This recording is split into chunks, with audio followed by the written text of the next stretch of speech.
Welcome to Canton High School tonight's MIAA Division 4 football round of 8, the Elite 8 matchup between the 6th-seeded Marblehead and the 3rd-seeded Canton Bulldog. Participating student athletes, coaches, and college officials have worked diligently to prepare for today's competition. Please show your appreciation by demonstrating great sportsmanship and respect from all in attendance. Our great nation, our country,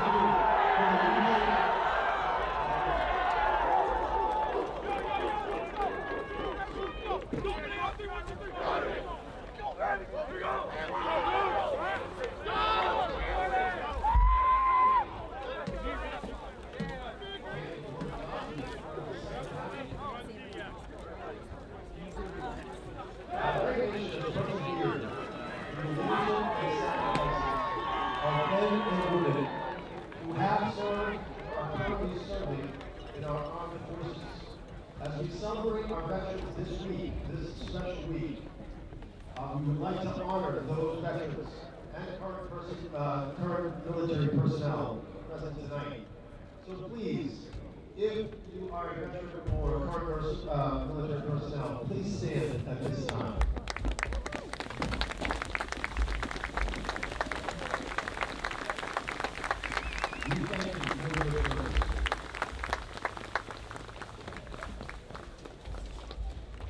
At this time, we ask you to remain standing and everybody join in stand as we play our national anthem.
Good luck to both teams.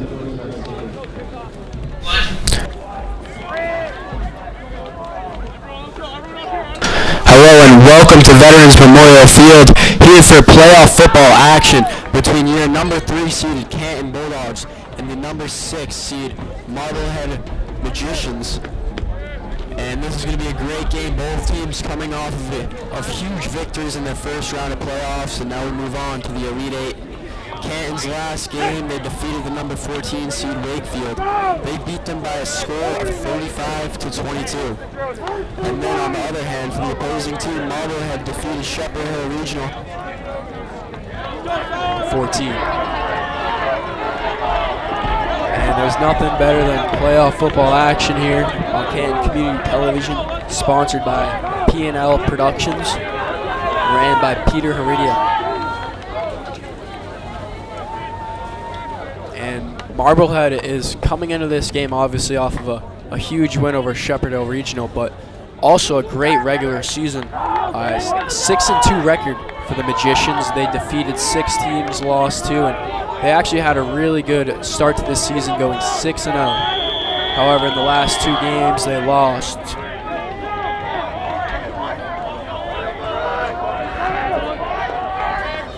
And we are underway. It's going to be returned by number 5. He's going to take it to the 20. Cuts to the outside, and he has a big gain already. And would you look at that? That's how to start a game off for the Magicians. A kick return touchdown. No flags on the play, and it will be a 6-0 lead for the Magicians early on.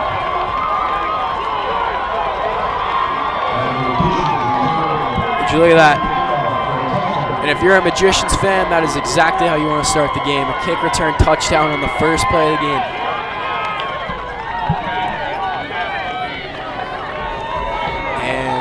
Special teams will go out there to put the extra point up.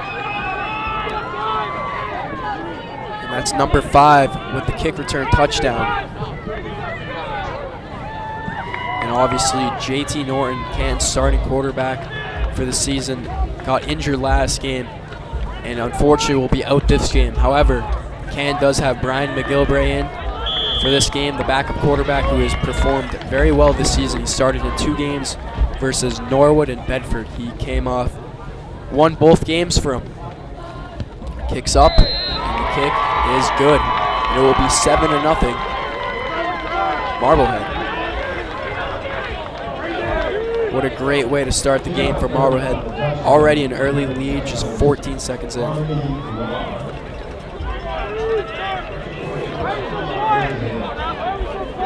up, let's go! Wake up, wake up!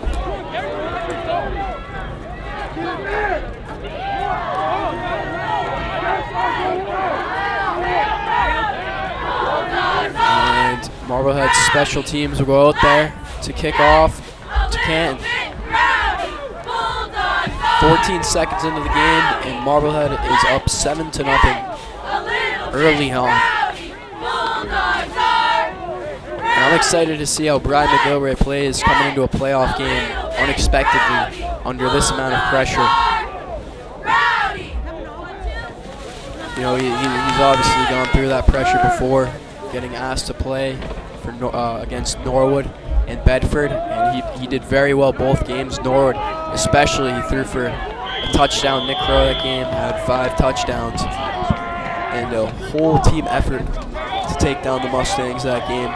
Probably one of the better games that Canton's had all season, especially offensive. They scored 48 points. And another thing to look out for is Canton's defense. Offense. Sorry. And Marblehead back to kick. Kicks up. And they're going to let it go. It's going to bounce back into the end zone for a touchback.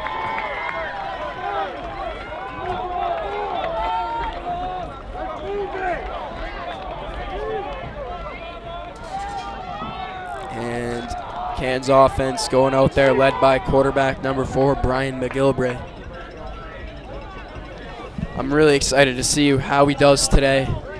Obviously dealing with tons of pressure, and he's proved that he can handle it. And Nick Crow, who I can feel is going to have a monster game. They're going to be most likely running the ball a lot. McGilvray back, snaps it. They're going to hand it off to Crow. Crow takes it up the middle for a gain of about 2 or 3 before being met up by the Marblehead defensive line.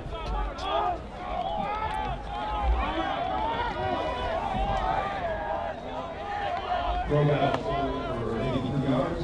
We have 2nd and 7.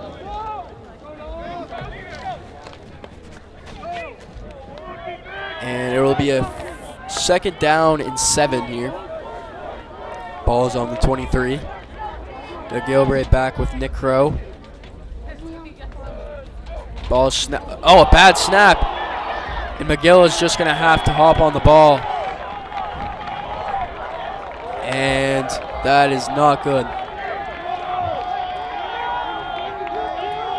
A bad snap leads to a big loss of yards there. And now it's going to bring up a tricky situation here for Canton.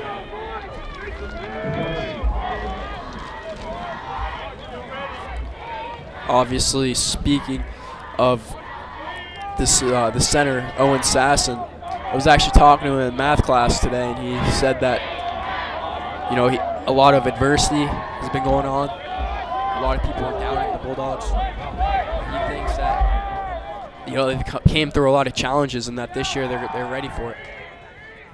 And that's Jake Marcel who runs it up the middle, and it'll bring up 4th down, deep into Bulldogs territory, and the punt team will go out there. Yeah, back to Owen Sass. He said that a lot of teams, a lot of people have been doubting the Bulldogs, going through such a tough season, losing their quarterback, and just in the first game, and then obviously Coach Fallon not with the team anymore, and then now having to deal with another injury of Norton, especially in such a big game like this. It's a lot of doubters out there, but Owen Sasson is not listening to them. And that's going to be returned and beautifully handled. And that was returned by the junior, number 18, Owen Coyne. Great tackle there from number 12, Brady Hart. As you can see, Brody Baldiga helping in there too. And it'll bring out Marblehead's offense, led by quarterback number 12, Finn Gallup. Gallup is a senior this year, so 2 senior quarterbacks for both teams. Ball snapped. They're going to run up the middle, and he's going to get a lot more yards than expected. Ran by number 13, Braden Callahan. So you see a great tackle there. Bring him to the ground, and it'll bring up 2nd and 9.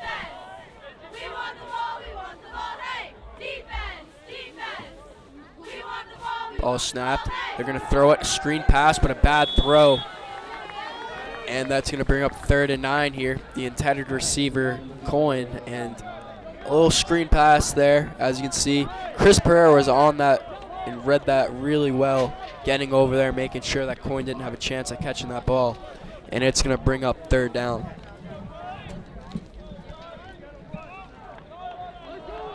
Wonder what Marblehead's offense is going to do here in a difficult 3rd and 9 situation. They need this 1st down. Ball snapped. Rolls back, finds the receiver, but Chris Pereira with the block deflects it. A little bit of a high throw there, as you can see. But then Pereira, the safety, making sure that he doesn't come down with it. And it'll bring up a 4th down. And it looks like Marblehead will bring out their special teams to punt. 8 minutes and 58 seconds remain in this first quarter, so plenty of football left.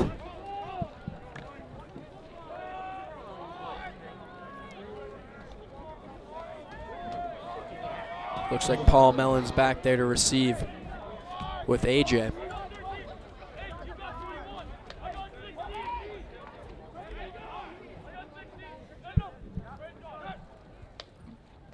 Ball snapped.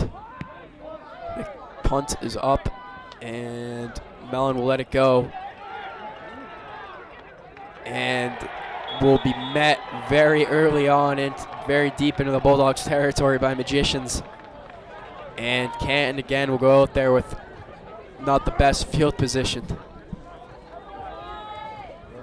Right in their own 10-yard line.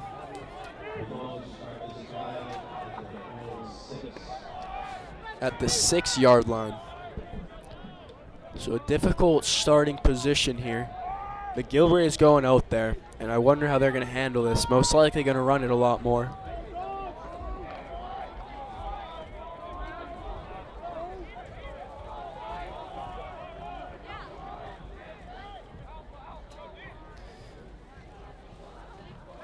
McGilvery back, snaps the ball, runs it up to Crow, who goes up the middle. And he's still up on his feet and finally brought down by Marblehead's defensive line. And I don't know how much he gained there.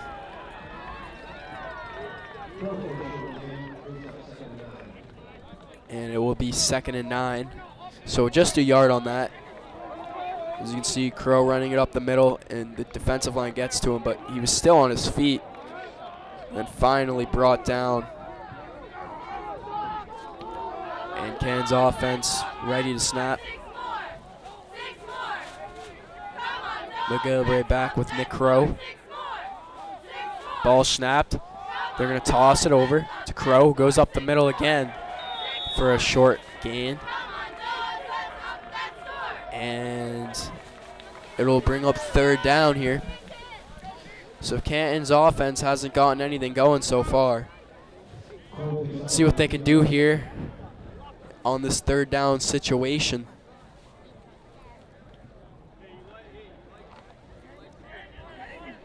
I'm assuming that they're going to pass the ball. 3rd and 6 here. McGillivray snaps, rolls back, finds a receiver, and it's caught. The ball was caught by tight end Chris Pereira, but I'm not sure if it was enough for a 1st down. And it is not. And Canton is going to bring their special teams onto the field. And Jake Marcel will go to punt the ball. However, Jake Marcel has had a couple of fake punts this season. So I wonder if on a 4th and 2, maybe he's going to fake it. And he doesn't. Good boot there from Marcel. Ball's returned. And still not brought down. And finally brought down at the Bulldogs' 40-yard line. That's number 18, Owen Cohen, who returns the ball, obviously breaking 2 tackles there. And then finally brought down by number 22. And the Magicians will go out there on offense, leading 7-0 with 6 minutes and 39 seconds left in the 1st quarter. Gallup snaps the ball, hands it off. Read option play there. Tricked me out too, and that'll be a pretty good gain of yards. And that's going to bring up a 2nd down. Not too much to go. Good read option there, as Gallup took it to the outside.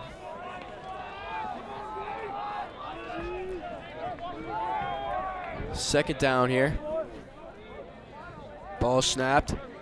A jet sweep, but nothing going. Canton's defense all over that one. And it'll bring up 3rd down now. And this is a big play here for Canton's defense. Number 3, Tommy Rose with the tackle. And a 3rd and 6.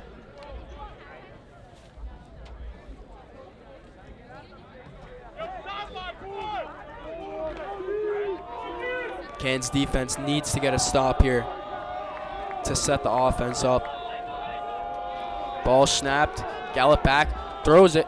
It's caught, but tackled by Nick Crow. It's caught by Landon Douche.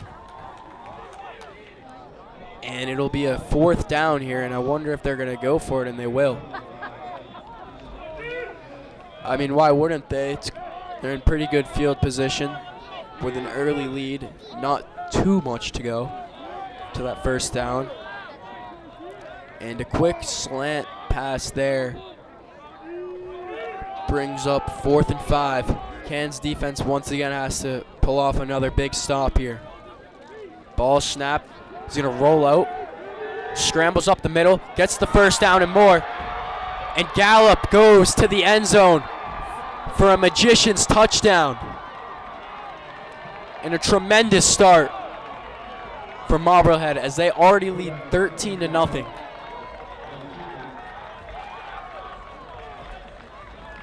Great run there from Gallup. Runs it up the middle, breaks a couple tackles, and just off to the race and takes it to the house for 6 points. And it will be 13-0 Marblehead.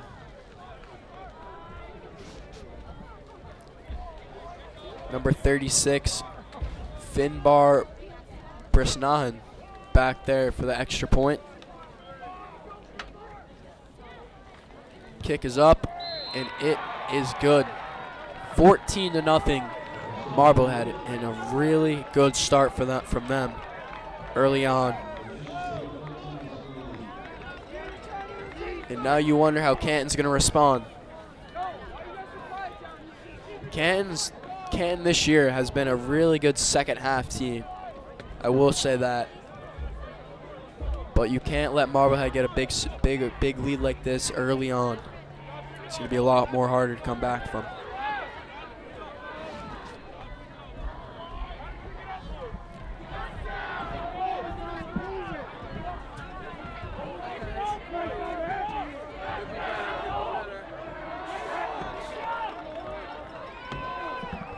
Nothing Marblehead. 4 minutes and 57 seconds remain in the first quarter.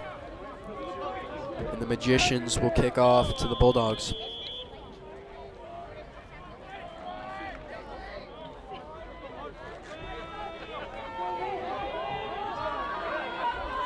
The other two teams, so the winner of this game will go on to either face Tewksbury or Ashland. Two really good teams. So the Elite 8 is just filled with very good teams. So it's going to be a difficult run to Gillette Stadium. And there's going to be a flag on that. Kick goes out of bounds, and it will be a penalty. Canton's offense will take the field again. And they need to get something going, or else it's going to be a long game for them.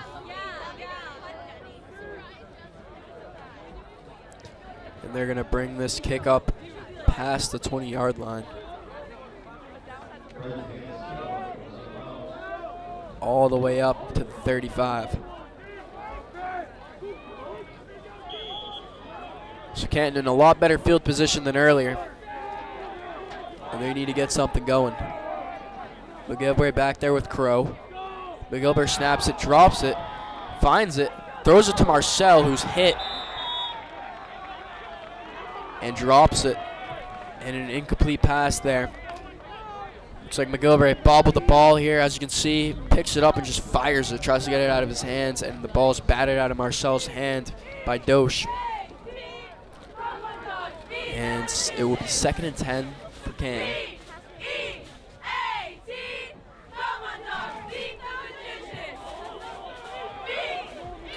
Crow in the backfield. 4 on the sides. Snapped. McGilvray just launches one to Marcel, and it's caught by Marcel, and it'll be a first down. Great catch from Marcel there. A shaky throw from McGilvray, but Marcel able to keep his hands on it, and it'll bring up a first down. They're going to move the chains past the 50-yard line all the way up to the 36-yard line.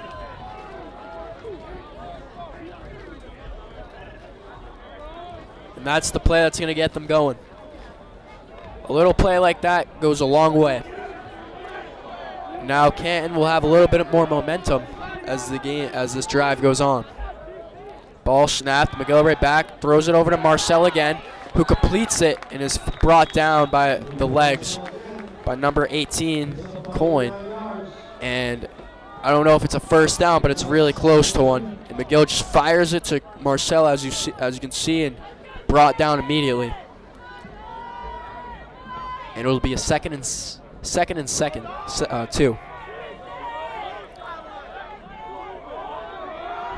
2. McGilvray snaps the ball, passes again, met by pressure, throws it up to Rose, who catches the ball. Rose caught, and that'll be a first down for Tommy Rose, the junior. A tremendous throw from McGilvray, and an even better catch there by Tommy Rose. And now Canton's deep into Magician territory, and a very good chance here to put 6 up on the board. It's going to be 1st and goal at the 5-yard line. And 3 passes in a row and 3 catches. They haven't ran the ball once yet on this drive. And it took 4 plays. So I wonder how they're going to approach the situation. I could only assume that they're going to run the ball. McGilbert snaps it, runs it up to Crow. Crow avoids a couple tackles and is in for the touchdown. And number 6, Nick Crow, puts 6 up on the board, and Canton's back into this game with 3 minutes and 35 seconds remaining in the first quarter. Tremendous run there from Crow, a 5-yard gain, and McGilbert getting hyped up.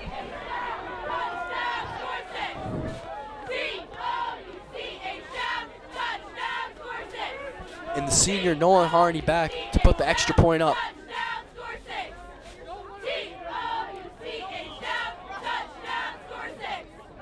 Ball snapped, the kick is up, and it is good.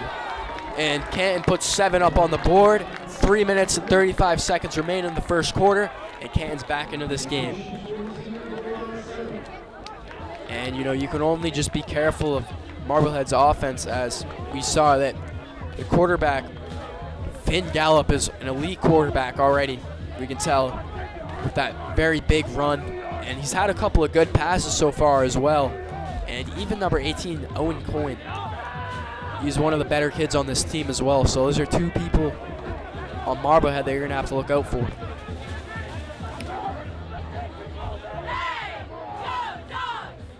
It is 37 degrees outside right now in Canton, Massachusetts.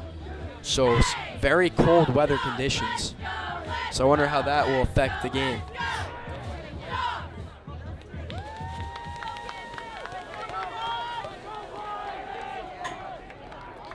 Canton special teams out there to kick it away.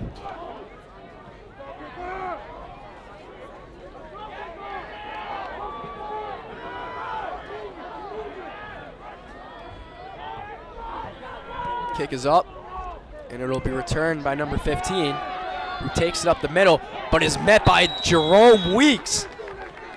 Great hit there from Weeks. And Canton's defense will go out there. And looking at this right now, it appears that Canton, a drive from Marblehead to Canton, is 1 hour and 25 minutes, as Marblehead is up past Boston, up near the North Shore. So a very long commute for Marblehead. I wonder if that will affect them at all, but so far it definitely is not. And the offense will take the field.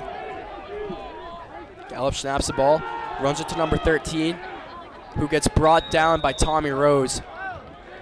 And it'll be a pretty decent gain there.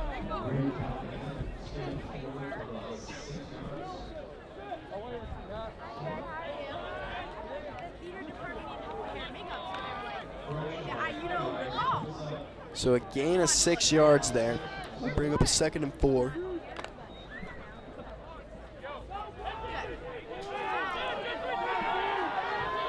Gallup's back there, snaps the ball, runs it up the middle again, but is brought down just before the first down marker.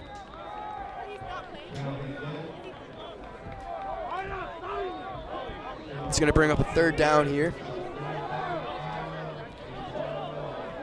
Canton's defense needs to get a big play here if they want that ball back.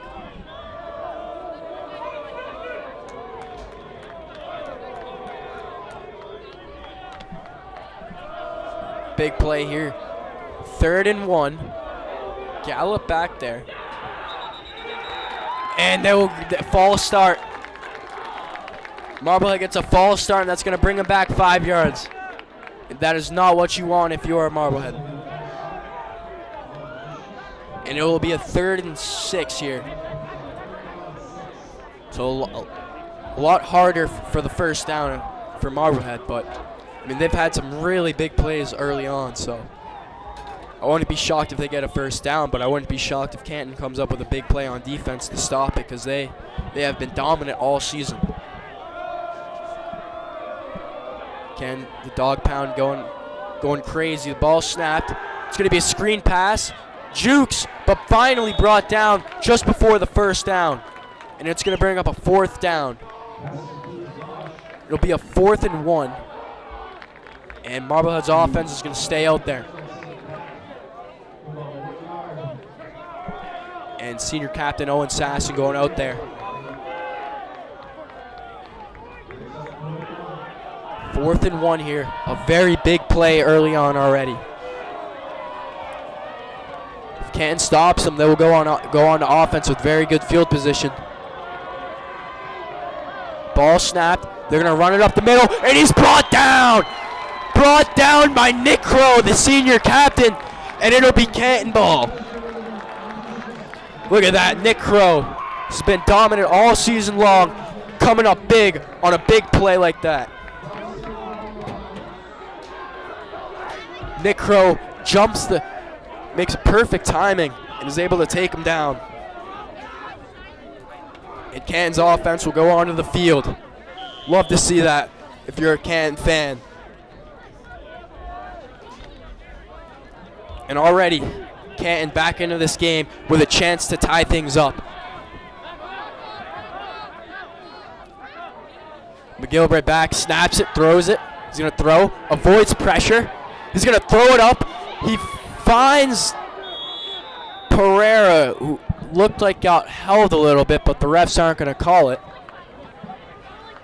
And the Magicians' defensive line bringing tons of pressure to McGilvray. That's kind of the first time they really got to him all game, the closest that they've got to him. And if you're McGill, you just want to throw it up there like he did. And it wasn't a bad throw necessarily, but more good defense from the Magicians. And 1:13 remains here. 2nd and 10 here. McGilvray snaps the ball. He's going to run it, takes it to the outside, but is swallowed up there by a pair of Magicians. Looks like number 13, Braden Callahan, the senior, with a tackle there. And number 58, Peter Rhodes, the junior, to help out there. And it'll be a gain of 1. See Elliot O'Shea there getting to McGilvray, holding him down, but then finally the Magician defensive line comes up and brings him down. And it'll be a 3rd and 9 here. And Marblehead's defense has played spectacular so far throughout this drive, having 2 big stops. Let's see if they can get a 3rd. McGilvray snaps the ball.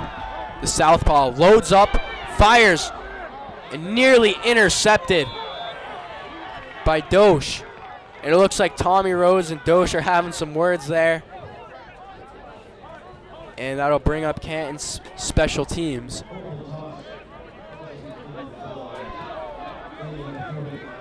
Very close to being intercepted, and as you can see, Tommy Rose hits him right as the ball came down.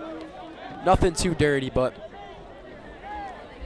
Dosh didn't like it, and Marcel will be back to punt. Marcel punts the ball, a very good punt. It's going to be caught and brought down immediately. It looks like Tiernan Ritson gets sandwiched by Elliot O'Shea, who had some words to say too after that. And it's been just 1 quarter, and there's already been some trash talk. And that's what you want to see in a game like this, a playoff game. Tensions are high, and winner go home, loser season over. Or the winner moves on, loser goes home.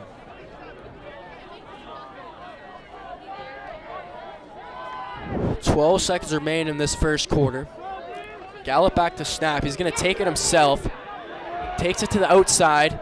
Fakes the pass, but is brought down there, and they're going to call a flag.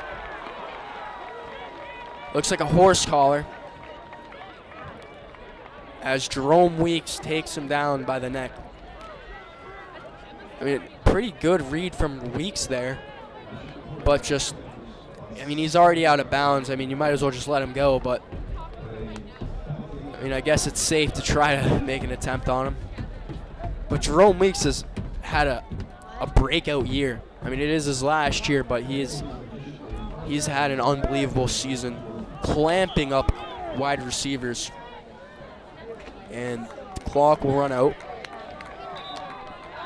and the second quarter will begin shortly. But yeah, back to Jerome Weeks, who's actually at the Patriots game last night. which is good for him.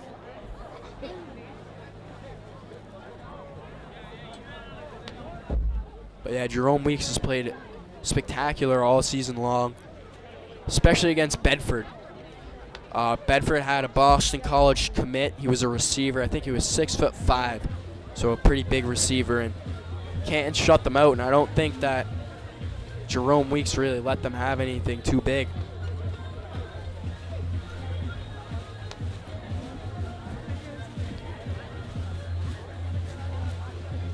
Canton huddled up.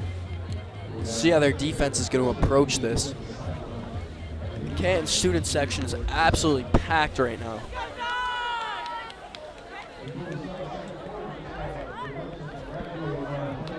I'm not sure if Marblehead brought all their students, but looks like they have a pretty good crowd of parents over there coming to show some support.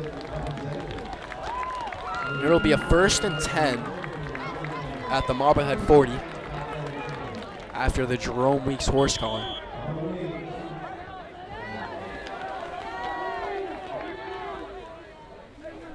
Ball snapped. They're going to run it up the middle by number 13, Callahan, and he's going to be brought down there for a pretty good gain of about 5 or 6.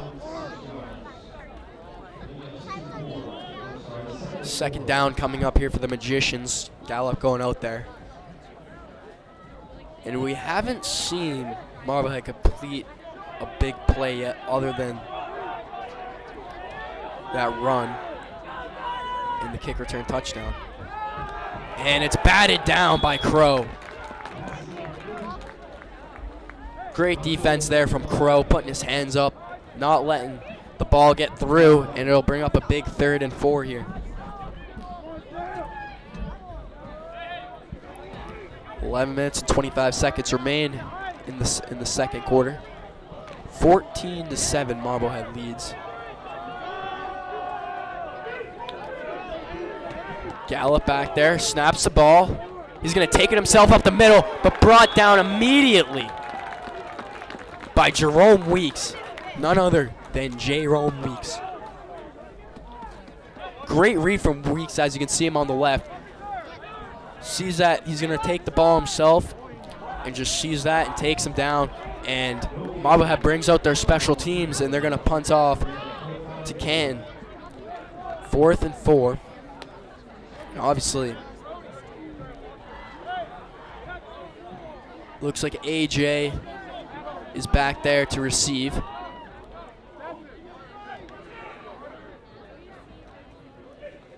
Brescian's punt is up. It's going to be caught by AJ. He's going to take it to the outside. He's going to hit a juke move. Takes it to the outside again. Not brought down yet. And there's going to be a flag, and that's going to be a horse collar on number 57, Brian Smara. And if you get a replay on that, you can clearly see him going for the neck there. AJ obviously breaking a lot of tackles, and boom, you can see him just grab the neck.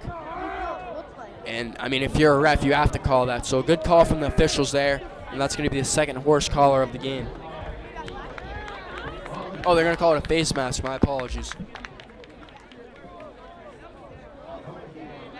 And Canton's offense will go out there in a lot better field position than they've had the past couple of drives, and a chance to tie the game up.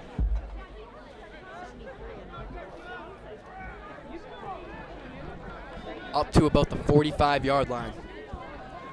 And Canton hasn't really used Nick Crow as much as I thought they would have. So they obviously have a lot of trust in the backup quarterback, Brian McGilvray, who I've heard a lot of great things about.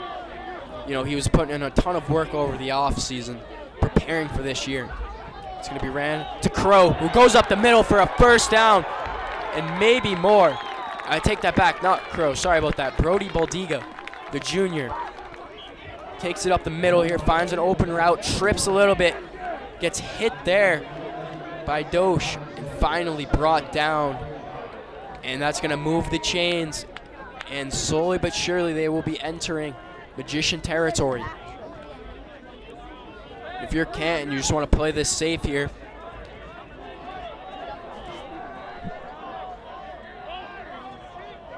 Gilbert back, snaps the ball. The southpaw drops back, Fires deep to Marcel. It's almost caught, but broken up by Dosh, who's had a very good game on defense. And it was in the hands of Marcel. Yeah, pretty good throw there. Up high in there. Yeah, it was in the hands of Marcel,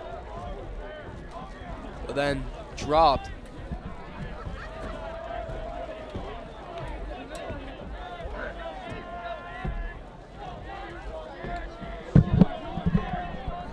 And it'll bring up a 2nd and 10.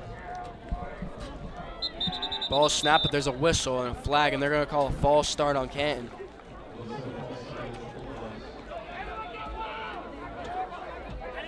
And the false start will bring the Dogs back 5 yards.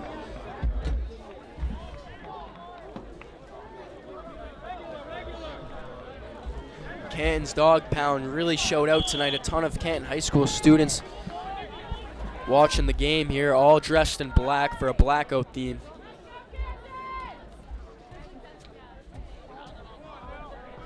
And a lot of parents too, a lot of other spectators. I see a couple of staff members in the stands as well. McGilbreth back, 2nd and 15 here. Runs it to Crow. Crow takes it up the middle for a gain of about 6 yards, maybe 5. And that's going to bring up a 3rd and 10. So Marblehead's defense playing very well so far on this drive.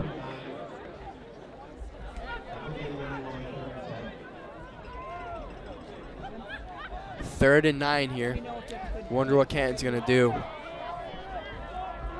But yeah, back to McGill. He's been putting a ton of work in on the offseason, doing tons of camps. 7-on-7s I heard as well. So he put in that work during the offseason. So far it showed that it's paid off. McGill right back. Rolls out to the right. Has all the time in the world. Fires and batted down.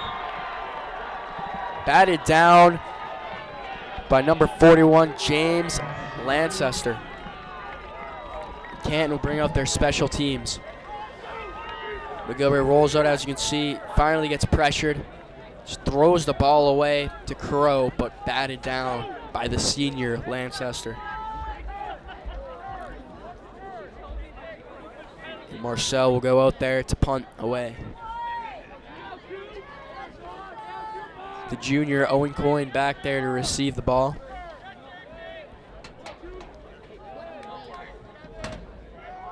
Marcel snaps. The kick is almost blocked, but not. And the ball, a very good punt. And it'll be inside the 10-yard line, right near the 9. So a tremendous punt from the senior Jake Marcel.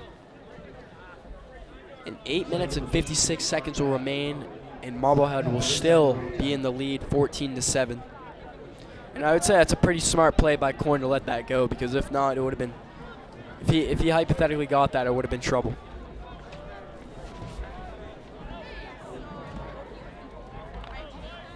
Canton's defense needs to come up with a pair of stops if they want to get back to offense. Gallops back there, he snaps the ball, and he's brought down. Braden Callahan, the senior, brought down by the Canton defense for a gain of about nothing. Runs it to the outside, then swerves into the inside and hit early on right as he took the swerve in by, it looks like, Tommy Rose.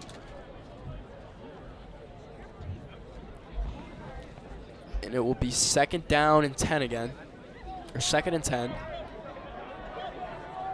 Gallops back there. He snaps the ball. Pressure gets to him. Caught, but brought down by the Bulldogs. Not enough for a first down, but it's sure close enough to one. At least from my angle. And it will bring up a 3rd down. A huge tackle there, making sure that he gets down before he can get to that first down marker. And it will bring up a 3rd down and not too much. Yeah, it looks like 3rd and 3 here. I can't really see from my angle. But Canton's defense needs to get the pressure on to Gallup. And they're bringing the whole house. Ball snapped up the middle, but brought down. He's brought down, and that's going to be a 4th down. Another huge stop from Nick Crow.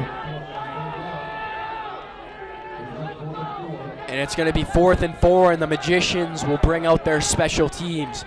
And Canton's defense with tremendous work there, and Marblehead will go 3 and out.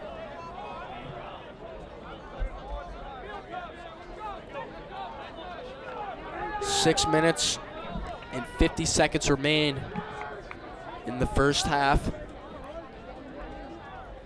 Brisnan back there to punt off. Punts up, and it'll be received by Paul Mellon, who catches it and brings it to the sidelines and brought down, but right to past the 40-yard line. Good return there for Paul Mellon. So you can see he takes it to the outside near the sidelines, and a very good tackle from Callahan. And it'll be a fresh set of downs and a brand new drive for McGilvray and the Canton offense. You know, you don't see too many lefty quarterbacks out there. Brian McGilvray is one of them.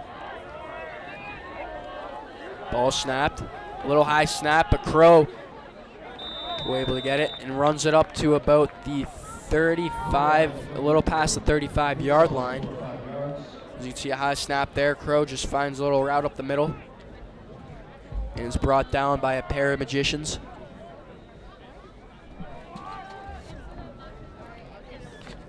It'll be a 2nd and 7 here.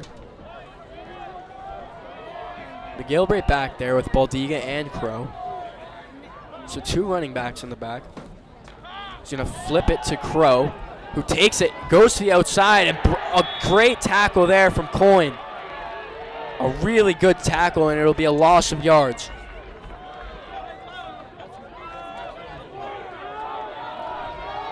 Goes right for Crow's legs and able to take him down.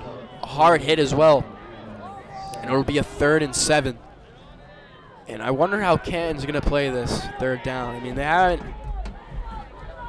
mean, they've converted on 3rd downs, but I mean, this is going to be a lot harder. 7 yards to go here.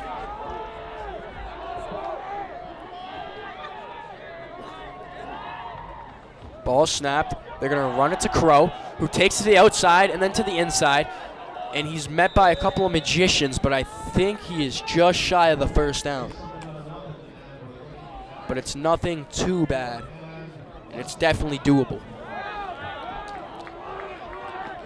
That's Coyne again with the tackle, and he's had a lot of tackles so far in this game, so he's played some stellar defense out there. And it'll be a 4th and 1, and the Canton offense will stay on the field to go for it. The ball is on the 33-yard line. McGilvray back there with Baldiga and Nick Crow. 4th and 1. McGilvray snaps, runs it to Crow, goes up the middle, finds an open route, gets the 1st down and more, and finally brought down in a 1st down for the senior captain, Nick Crow. And the Dogs will stay on the field for a fresh set of downs. And they're going to move the chains. Look at that. Nick Crow takes it to the outside and looks like he got his face mask touched a little bit, but nothing too crazy for a flag. And the ball will be on the Marblehead 19-yard line. So Canton slowly but surely getting near the end zone again. McGilvray back with 3 other people in the backfield. Ball snapped, ran to Crow again, who takes it up the middle, but the defensive line from Marblehead was able to get to him before any damage could be done. Looks like number 2, Tim Wales, with the tackle. He's a junior.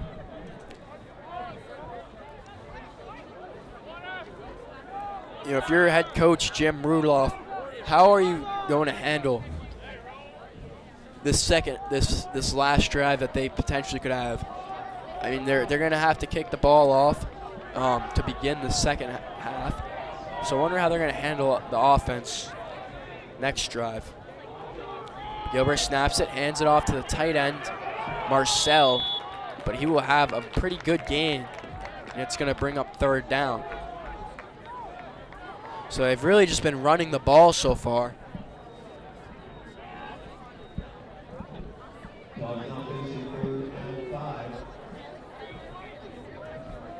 And the tackle made by number 51, Declan Gibson, senior. 2 minutes remain in this first half. Marblehead up 14-7.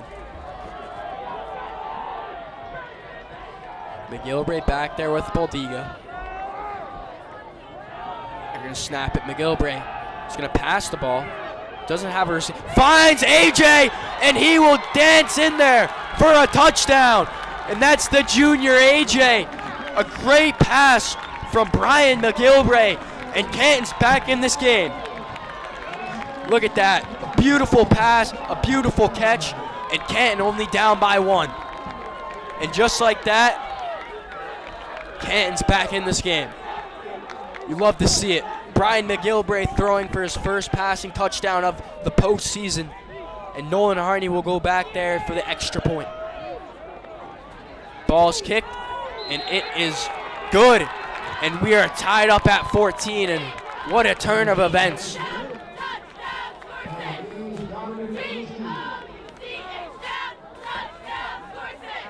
And now the momentum shifts to the Bulldog side as they've played spectacular so far in this second quarter. You know, obviously the first couple of drives for them on offense and defense weren't the best, but they were able to break through and find a way to get things going. And now we are knotted up at 14. And I wonder if you're head coach Jim Rudolph from Marblehead, what's the game plan going to be here? You have 2 minutes and 19 seconds left. You're going to have to kick off next to begin the next half. So things are going to be a little bit dicey here. I wonder if he's going to play it aggressive or if he's going to take it like any other drive.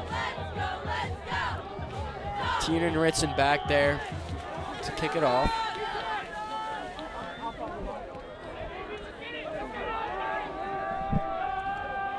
Ritson kicks it. Pretty decent kick there. Not a good bounce, but it will be picked up by Coyne, who's brought down by none other than Jerome Weeks. The man, the myth, the legend. Canton's defense will go out there looking to get something going. I mean, I shouldn't say looking to get something going because they've had it going for them so far. And a person you really should be looking out for right now is number 70, Rancy Jean-Baptiste. Ball is going to be ran up the middle and brought down right as he enters, right as he goes to the line of scrimmage. Looks like Braden Callahan with the run. And it'll bring up a 2nd and 8, or 2nd and 7, sorry about that. And yeah, there he is, Rancy Jean-Baptiste, number 70. One of the better D linemen on this Canton team. He's had a very good season so far. He's one of the more elite players on this Canton defense. Snaps it, throws it, and batted down by a senior captain, Chris Pereira. So look at that, Chris Pereira.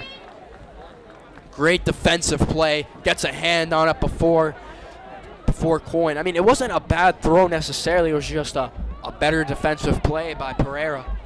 And Pereira, a multi-sport athlete, obviously playing football, and then in the winter, he has basketball, and then in the springtime, baseball season. So he's a very busy athlete.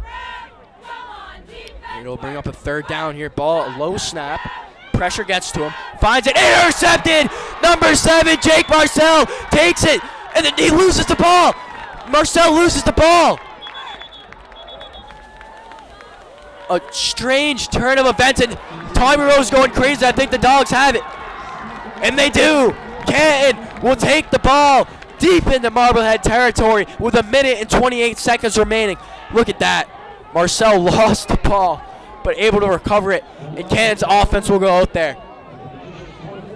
I mean, none other than Jake Marcel with the interception. I mean, he's one of the best, if not the best player on this Canton team, and he's for sure one of the best in the Hockomock League and all around in Division 4.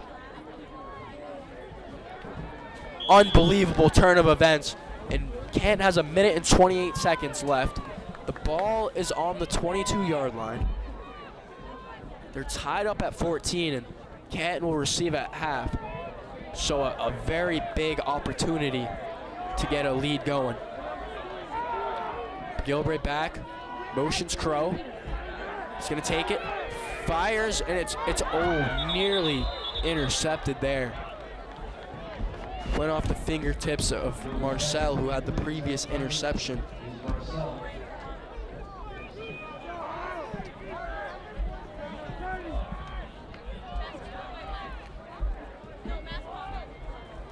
And we have a pretty good halftime show after the cheerleaders were out there, and then after that we have a great halftime show presented by none other than P&L Productions, ran by the Peter Heredia.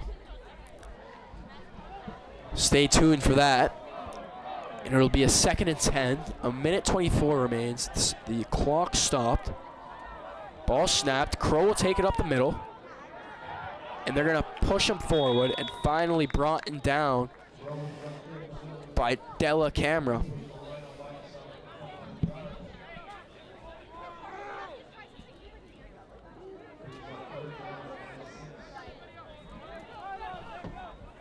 A minute remains.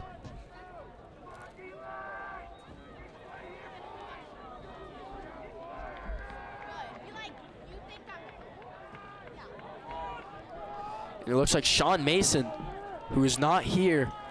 He's a big. We'll go back to Sean Mason, but Crow takes it up the middle and finally brought down, and it'll bring up a 4th down. But yeah, back to Sean Mason. He's a player on this Canton team, but unfortunately could not make the game today. I don't think he was at school, so therefore he can't play. But he's watching the broadcast.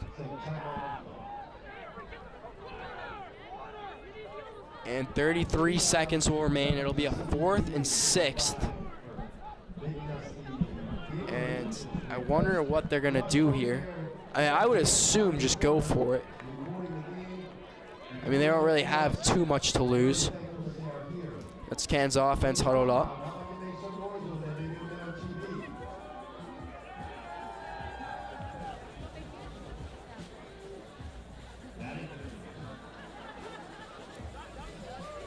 I wonder what Canton's offense is discussing here. I mean, it's a 4th and 6th. They're obviously going to go for it. The ball's on the Marblehead 19-yard line. So I wonder what kind of play they're going to run here. A possible trick play. I know North Attleboro had one of those on Canton when Canton played them. It was a 4th and 3, I believe, and they ran a Philly special. And it resulted in a touchdown. And maybe Canton has one of those up their sleeves, but I doubt it. McGillivray will lead the Canton offense on the field. You have 33 seconds left. It's a 4th and 6th here. Canton needs a 1st down if they want to keep this drive going. A do-or-die situation. McGillivray snaps. The southpaw finds a target. Throws it. Oh, and right through the hands of AJ.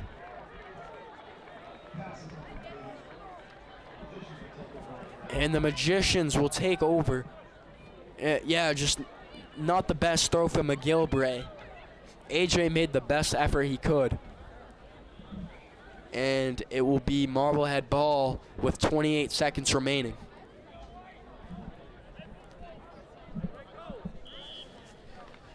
So a little deflating if you're a Bulldog, but very hopeful if you are from Marblehead. A ball snapped. A lot of time back there. Rance Eugene Baptist falls. He's going to take it. Gallup still going. And that ball intercepted. Nolan Hardy, the second interception, and he's going to keep going. Nardi goes. He's going to go in for the, is it in? Is it in? Touchdown. No, not a touchdown, but that's Nolan Hardy with the interception. A big turn of events there.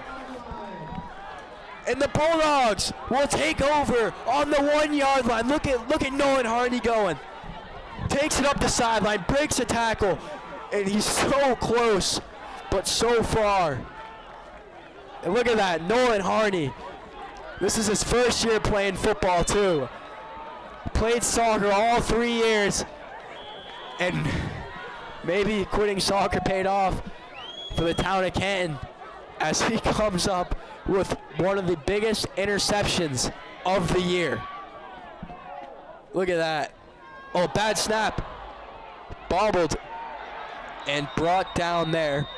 4 seconds remain, and you wonder if they're going to bring out Narni again to kick a field goal, and there's going to be a flag. Flag on the play. It's going to be declined. It's on Canton.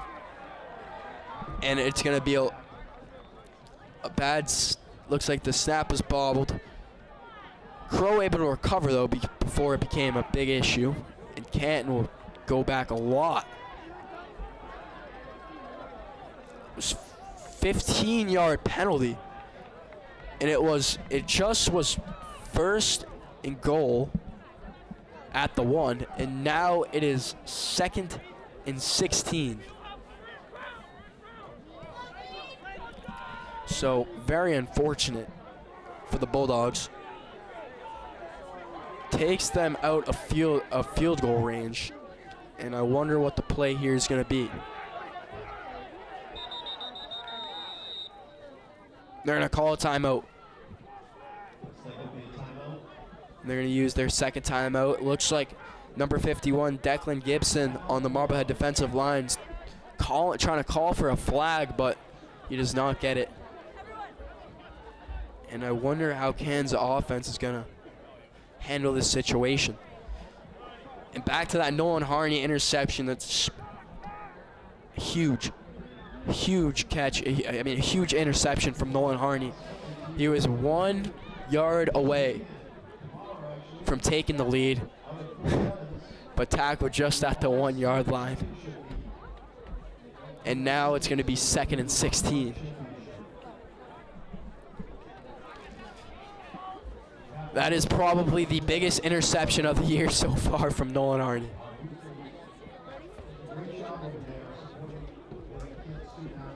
Canton's offense is ready to go out there. Marblehead's defense isn't out there yet, but I wonder what the plan is here. If they're going to go for it, or maybe run them. Keep in mind, Canton does receive at halftime. So this will most likely be the last play of the quarter, of the half. Ball snapped. McGilbray just throws it up to Marcel. And it's, are they going to call that? And they're not going to call a flag. And with that, the first half concludes. So Marblehead went off on a very early lead, 7-0 after the first play. Kick return touchdown. And a big run from Gallup helped the Magicians go up 14 on the Bulldogs extremely early. But a pair of catches and throws from McGilbray and a running touchdown from Crow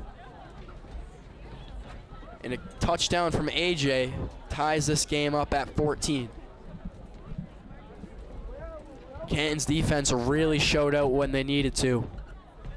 And now the Canton cheerleading team will go out there for their halftime performance. And, you know, we have a very special production made by P&L Productions on November 14th. So we will resume in 11 minutes.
Outsiders coming to Canton High School this weekend. Let me go! Stay down, Grease! Run! Let him free! Hold him! Come on, hold him! This time you're not coming up, Grease.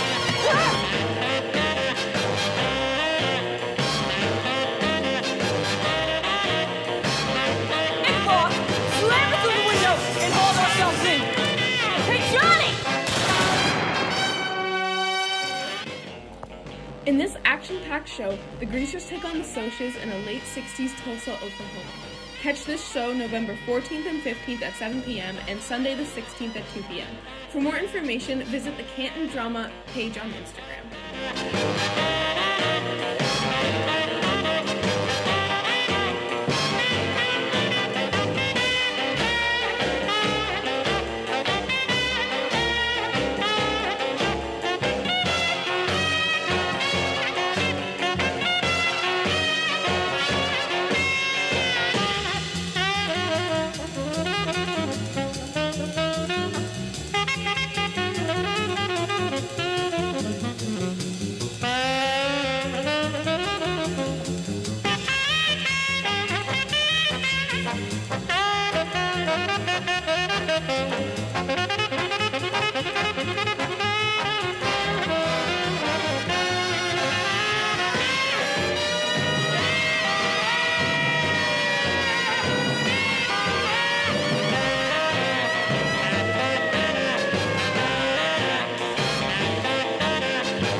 And welcome back to Veterans Memorial Field for playoff football action.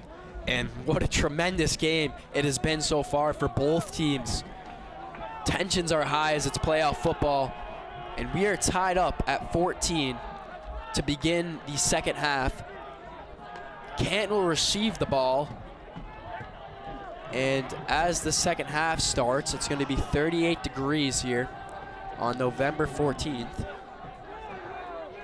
But wow, buckle your seatbelts, ladies and gentlemen, because this second half is about to be unbelievable.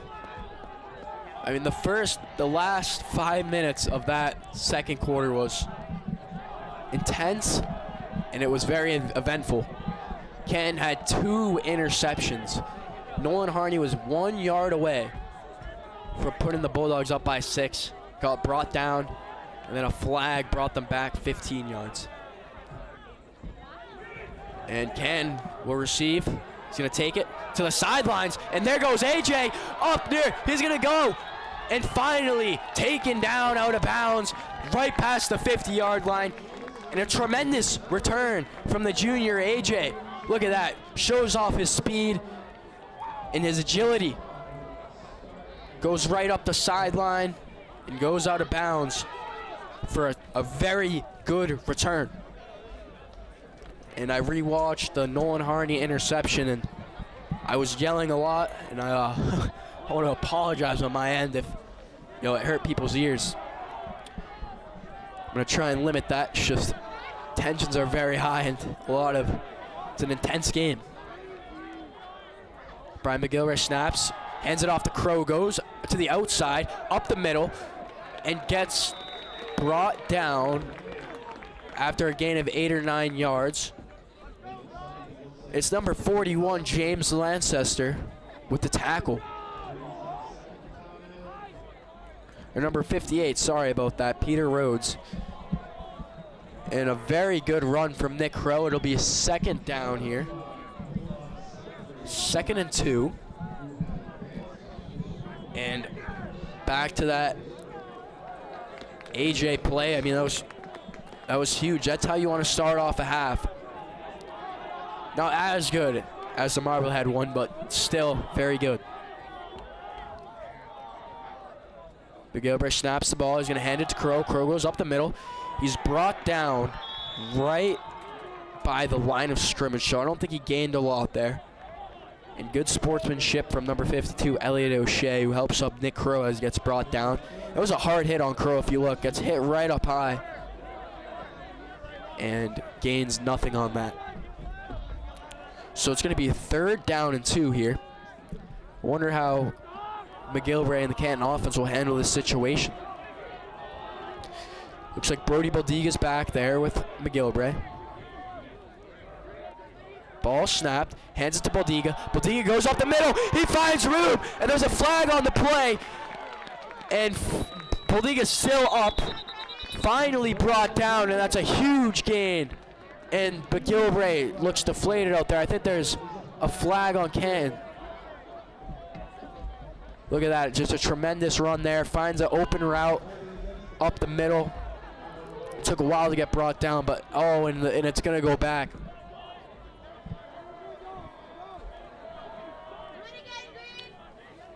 I think it was a hold. Oh, and they're gonna go back about 10 yards. So it's gonna be 2nd and 11, or sorry, 3rd and 11 here. Wow. Costly flag there. Brings the Bulldogs back 10 yards. And it'll be 3rd and 11 here. See how the southpaw responds to that flag. McGilvray snaps, rolls out. Good block from Baldiga. Fires on the run. Caught by Chris Pereira, the tight end. But I don't know if it's close enough for a 1st down. Look at that. Showing off the speed in the arm. And barely caught by Pereira, but gets brought down immediately by Trent Brown. So not enough for a 1st down, but very, very close. And it's going to bring up 4th down. And already, Canton's going to go for it. They have McGilvray and 2 running backs in the backfield. McGilvray snaps, a bad snap. McGill's going to take it and gets brought down. He's going to get sacked by number 2, Tim Wales. And Marblehead offense will go onto the field. And a bad snap leads to a bad turnover.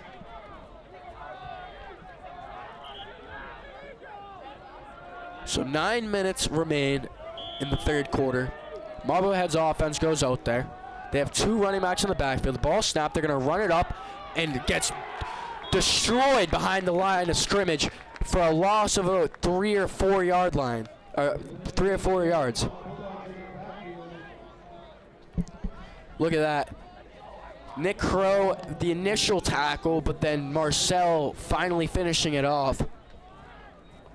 That's going to be a loss of 2. Sorry about that. 2nd and 12 here.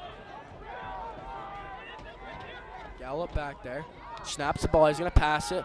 A quick pass, but tackled by Pereira. Number 18, Owen Coyne with the reception. Right about near the 50-yard line, the Marblehead 49-yard line. And it's going to be a 3rd down here.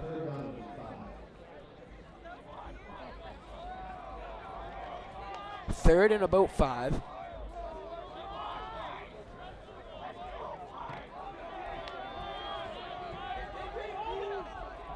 Marblehead needs to convert this here.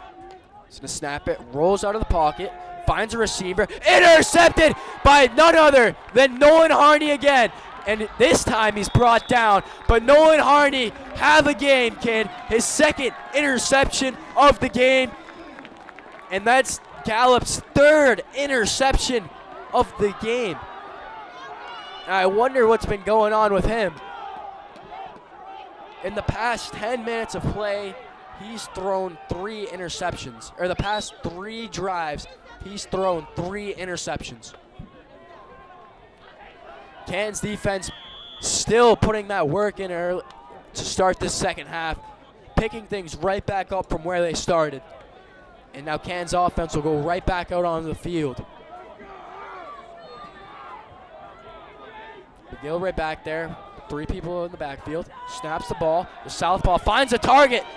It's AJ. Oh, nearly caught, but right off the fingertips. And that's number 25, Owen DeLuke, with the coverage there. That's very good coverage from DeLuke. A dime from McGilwray, but just dropped by AJ. A good effort there from AJ. And instead, it will be a 2nd and 10.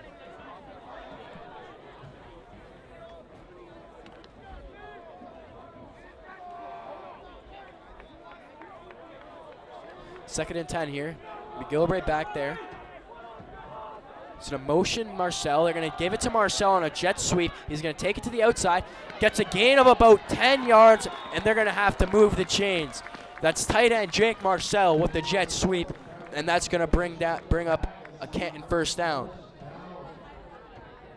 And it's number 41, James Lancaster. Sorry if I'm pronouncing that wrong, but James Lancaster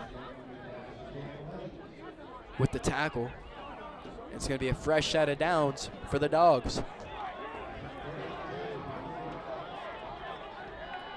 First and 10 at the Marblehead 45. McGilwray snaps it. He's going to pass. Finds a receiver. It's caught! It's caught! What a catch there by Brian Kalin. Look at that. Jumps up right on his head. Brian Kalin, a great catch. He's going hype, and I was actually sitting with him at lunch today. And Brian, obviously going through a lot of injuries. He got injured just a couple days before the first game, missed the first couple of games, returns, and he can't even catch really with both hands as he's recovering from a finger injury. But, he shows that that's no match for his skill. Gilbert snaps it. They're going to run it up to Crow. Goes up the middle. And the O-line's going to push him up there for a pretty good gain. Wow, what a catch from Brian Kalin, though. Jumping up in the air, making the catch. But here's Nick Crow, who takes it up the middle. And I think that's Gavin Pouchard. I'm not 100% sure. I believe it was Pouchard, but I don't know if he plays the offensive line, who was pushing Crow up as he was getting taken down to get those extra yards. Or Sasson, it was Owen Sasson. Take that back. And there's going to be a flag.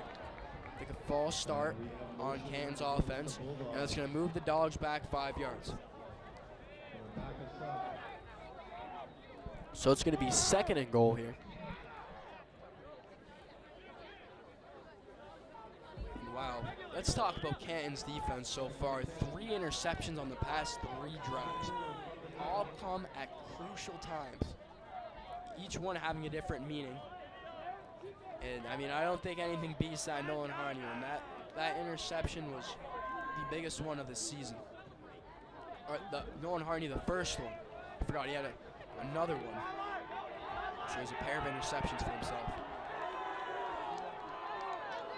5 minutes remain. It's going to be 2nd and 10 here. 2nd and goal. Gilbert snaps. He's going to pass. Southpaw scrambles out of the pocket. Fires it, but brought down. And he's hit hard by number 58, Peter Rhodes. Pass is incompleted. McGilwray's hit while trying to complete that. There's Rhodes, as you can see, hitting McGilwray right as he throws the ball. And it's going to be a 3rd down and 10 here. And that false start really hurt the Bulldogs.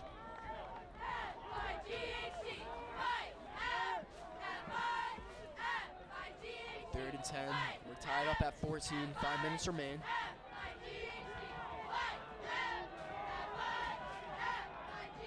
Gilbert back with Crow.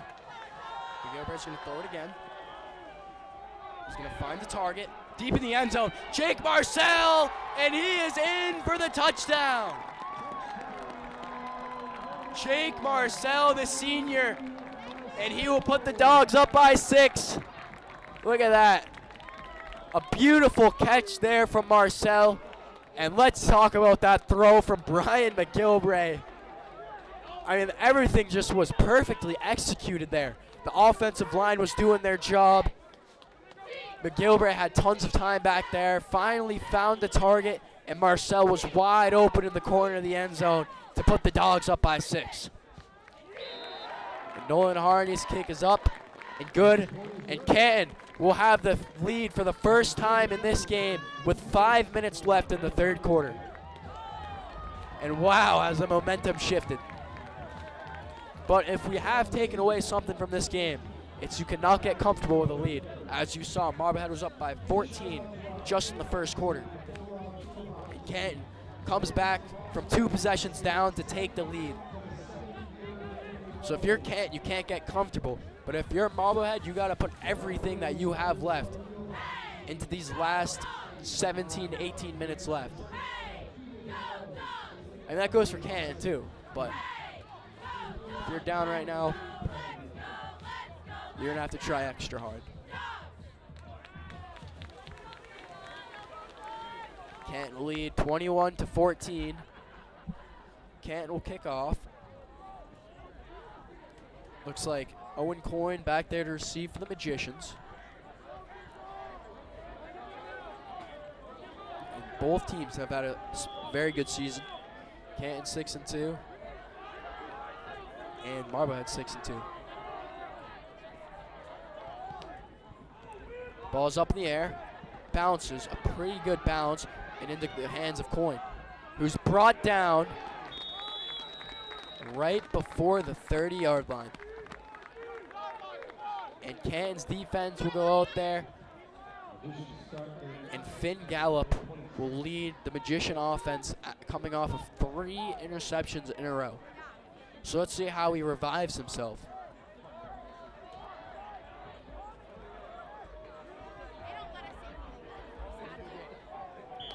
4 minutes and 55 seconds remain. Coyne back there with a running back. Ball snapped, a jet sweep, and they're going to call a flag. And oh! Jake Marcel lights him up. What a hit. And I think they're going to call a flag on the hit on Lorenko. Or it might be a flag on Marcel. Look at that hit from Marcel. I don't know if he got flagged for that. Yep, that's a hold. So I think the hold was on Marcel and not Lorenko. You can see that number 67 Lorenko just got absolutely annihilated by the lineman of the Magician player. Lighted him up. And that's going to bring the Magicians back 10 yards, I believe.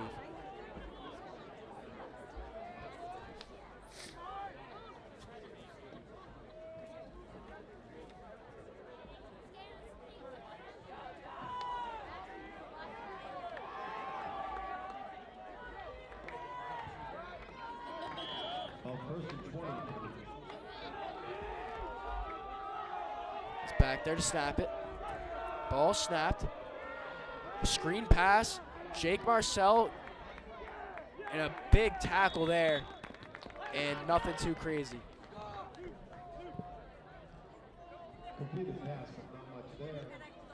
Look at that.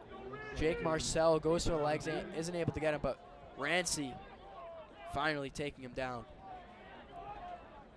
And it will bring up 2nd down and 20 here.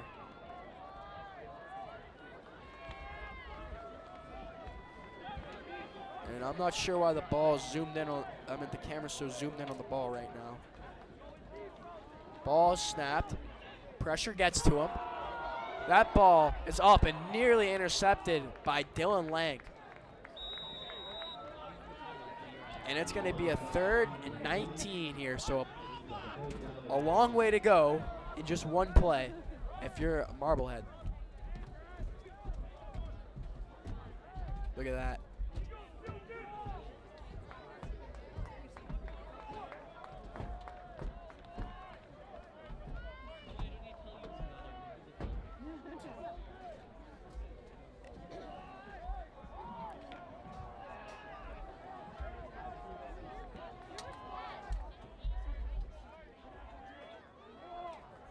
And the ball snapped. They're going to run it to number 13, but taken down immediately. And that's going to bring up a 4th down here.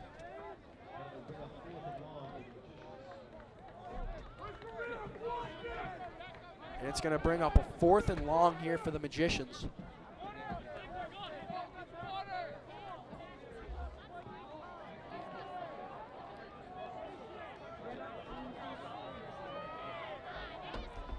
Three minutes and 30 seconds remain here. It's 21-14 Canton.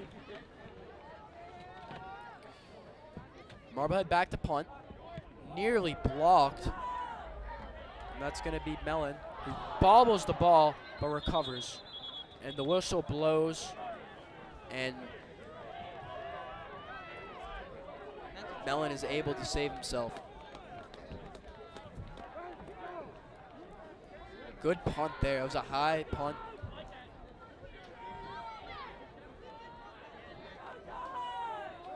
Oh, we're having some technical difficulties on the cameras right now.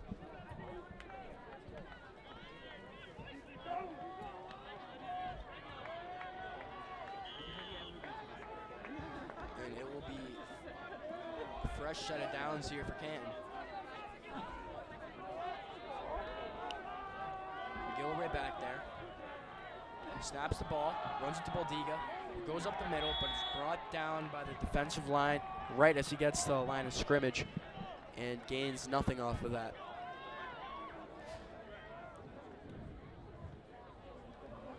And I would say so far the defensive line on Marblehead's played pretty good.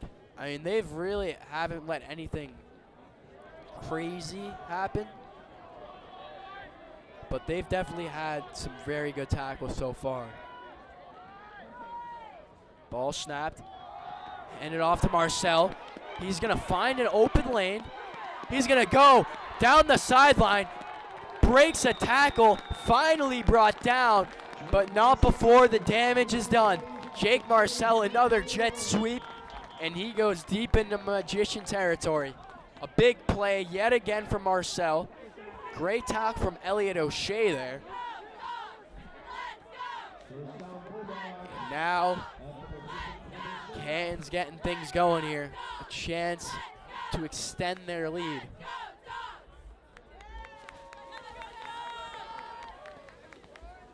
Wonder what Canton's off and how they're going to handle this. They're going to continue to pass with McGillivray.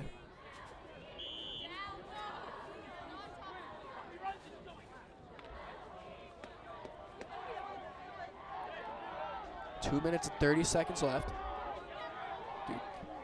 We're sorry about this camera angle, folks. Ball snapped, ran up to Crow. Finally brought down.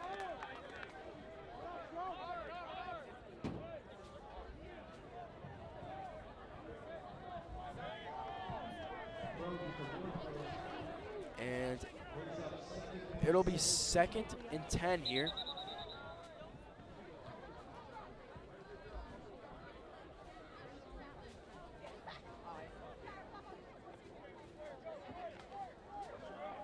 And it'll be 2nd and 6 here. And a whistle blows. I don't know if anything happened then. Canton's offense has 6 yards to go to the first down. McGillivray back there with Crow. A bad snap again. McGillivray recovers. Oh, and hit hard. And they're going to call that a flag. Yup, number 70, Della Cameron, with a dirty hit on McGillivray. Right to the helmet. And the U can't do that chance rain down here at Veterans Memorial Field. Another bad snap there, but look at this. He takes the knee and just goes right for the helmet. That's a dirty hit. And that's going to cost him 15 yards.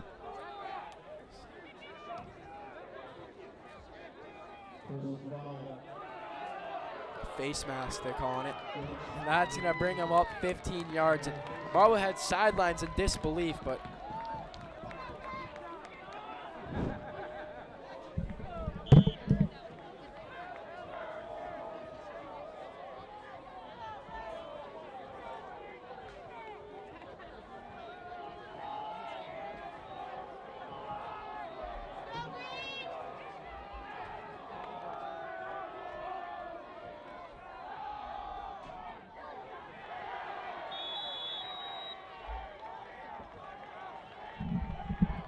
sorry about that, folks. I had to get the cameras situated as we were having some difficulties there.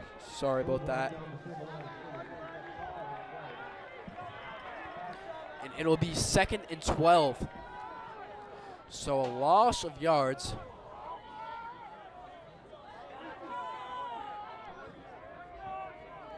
And the clock is still running. Canton taking their sweet time to get to the line of scrimmage. Smart play, though. Snaps the ball. He's going to run it to Crow. Goes up the middle. Finds it and finds his way into the end zone. That senior captain, Nick Crow, with the touchdown. Going to the head coach, Anthony Fallon. You love to see it.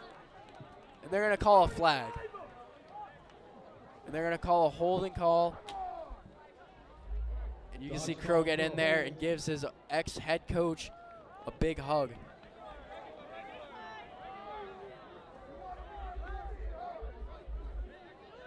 And we want to thank all 295 viewers right now for tuning in to Canton Community Television and CHS Video 02021 right now. We really appreciate all the support.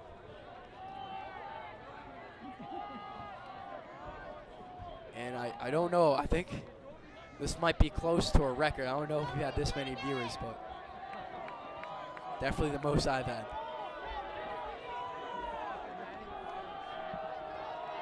And 2 minutes and 12 seconds left.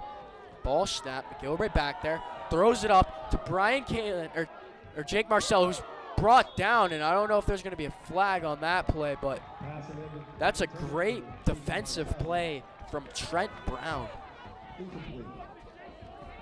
See McGilwray there. Finds Marcel. Throws it up in the air. And just good defense there. Bats it out of his hand. Marcel and Brown go down together. And it's going to be 3rd and 12 here.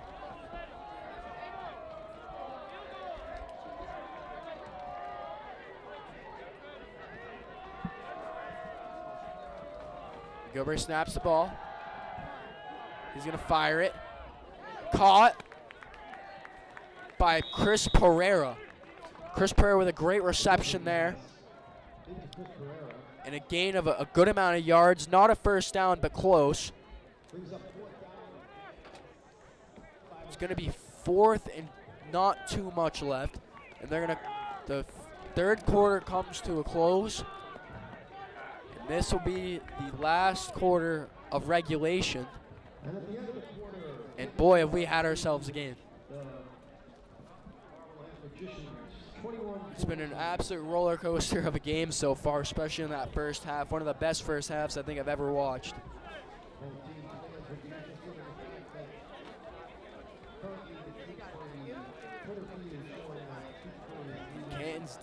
Canton's offense needs to get these points if they want to not secure the win, but have a better chance at it, because we saw what happens when you get too comfortable. Canton's student section bringing the crowd, bringing the energy down there.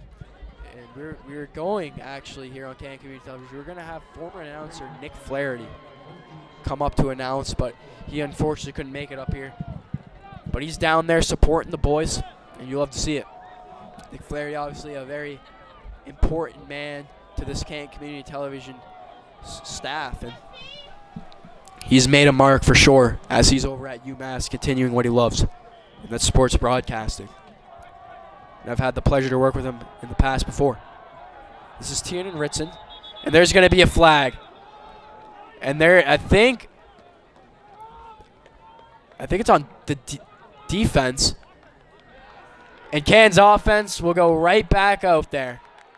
And that's huge. Look at that. Canton's offense will go out there to begin the fourth quarter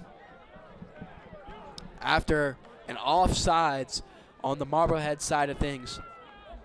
And it's going to be a first down, and the ball is at the Marblehead 5-yard line. That's huge.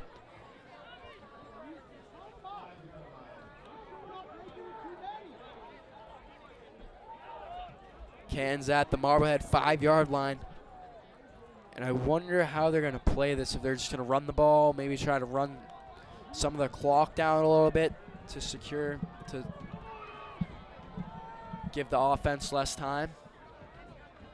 Ball snapped to Crow, and he's going to dig his way in there for a Bulldog touchdown. Nick Crow with his second touchdown of the game, and Canton will take a 2-possession game. Great run from Crow, just goes right up the middle, fighting his way in, and finally gets in there. And Canton will lead 27-14 with 11 minutes and 54 seconds remaining in this fourth quarter. Crow hyped up down there. You can hear him screaming, nice and hyped up. Love to see it. Narney up and misses it. Nolan Harney misses the extra point, so he goes 3 for 4 on the day with extra points.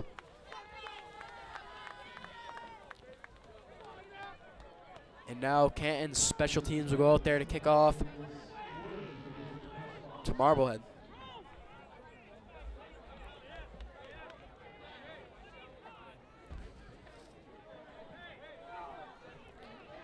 (27-14) Bulldogs lead.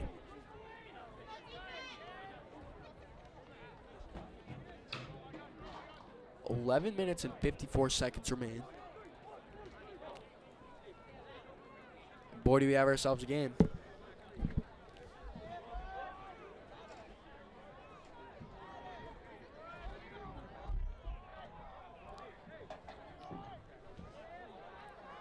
That's Tiernan Ritz at number 39, back to kick it off for the Bulldogs. Another former soccer player who quit and went to football. Canton Soccer had a pretty good year as well. I think they had 7 wins. They made the playoffs, but were bounced first round. Canton's fall sports have had a very historic season. I think all fall sports made the playoffs, golf winning the championship. So that definitely reflects on the school of athletics we have. And they're going to return the ball, goes to the outside, more to the outside, and finally goes out of bounds right before the 25-yard line. And Canton's defense will go out there looking to stop the Magicians again.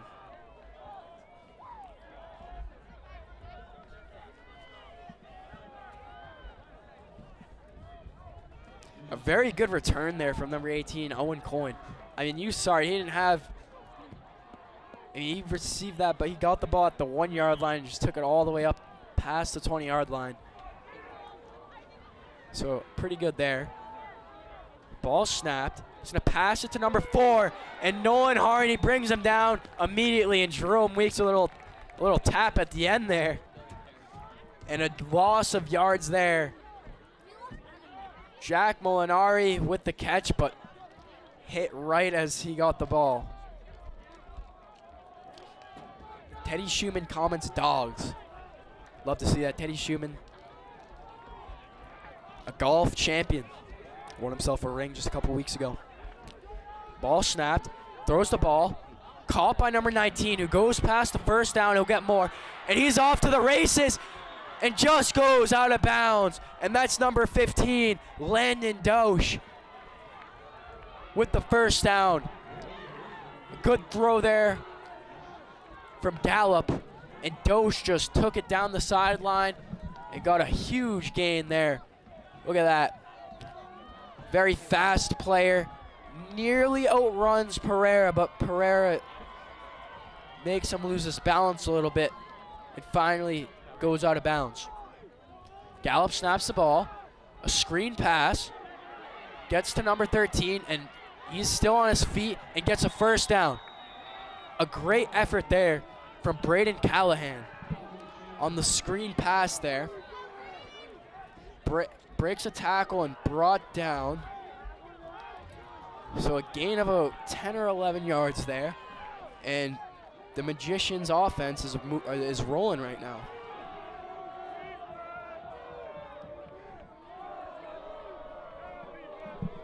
Ball snapped. Throws it to the end zone. And it is caught. No good. They call it incomplete.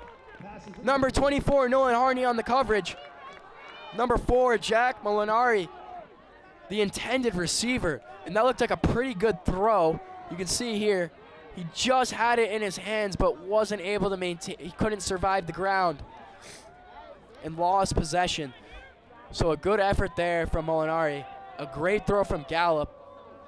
But unfortunately, Molinari couldn't come up with the ball. So it'll be a 2nd and 10 here. Gallup snaps it. A little jet sweep there. He's going to take it to the outside and gets brought down right before the first down marker. So it'll be a gain of just about 5, maybe a little bit more. That's Callahan. Yeah, you can see him get brought down there by Crow and Rancy Jean-Baptiste, who's one of the players you should be looking out for. He's the senior captain, I believe. It'll be a 3rd and 2 here. A big play. They're going to throw it, and it's caught by Coyne. He's going to take it to the outside, and will take it in to the end zone for a Magician. Oh, no, they're going to call him out of bounds. It looked like the ball got in, but the referee thinks otherwise.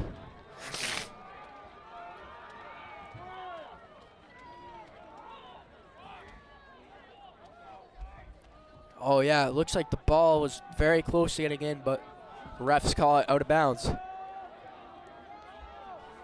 All right, 1st and goal here. He's going to snap it, runs it up the middle, brought down immediately by a pair of Bulldogs. A huge stop there from the Bulldogs defense. Silton Carmack Wilson with the tackle, and Marcel out there to help him out. It's going to bring up a 2nd down. Ball snapped. They're going to go. He rolls out, finds a receiver, and it's dropped again. This time by number 15, Landon Dosh, who had the big reception earlier. And that pass will be incomplete, and it'll bring up a 4th down, a 3rd down.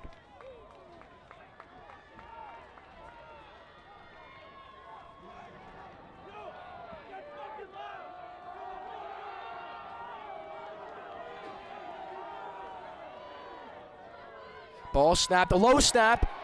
He's going to get control of it again. Tries to run it up the middle. Is he in? The refs say he's not.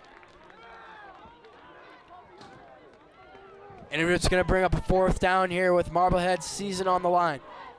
Bad snap, a good recovery from Gallup. And Tommy Rose ultimately bringing him down with Silton Carmack Williams.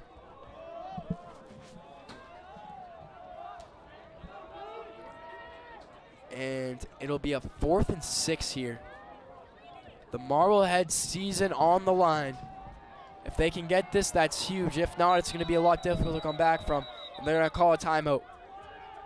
A well-taken timeout there. I believe it was on Canton's defense to regroup and settle in here. I mean, this is by far one of the biggest plays of the game, if not the biggest. At least this is the biggest for Marblehead, because if they don't get this, then it's sure going to be a hard comeback to complete.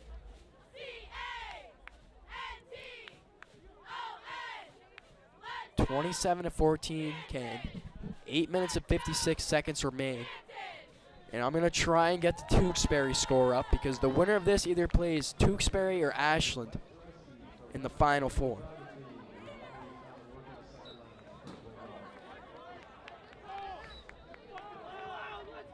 And Marblehead's offense will go out there. The biggest play of the game for them.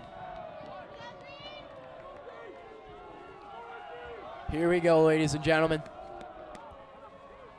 Dog pound going crazy down there. Ball snapped. Gallup. He's going to pass.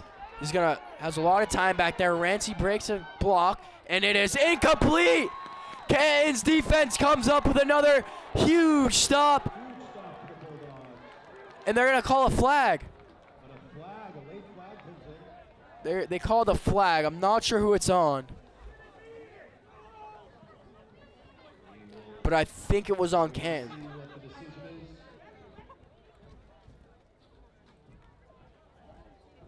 I think that was on Canton, and that's going to be... Here comes the referee with the decision. And yep, it's on Canton's defense, and that's going to reset the... It's going to be a first down here for Marblehead. Wow, what a turn of events there.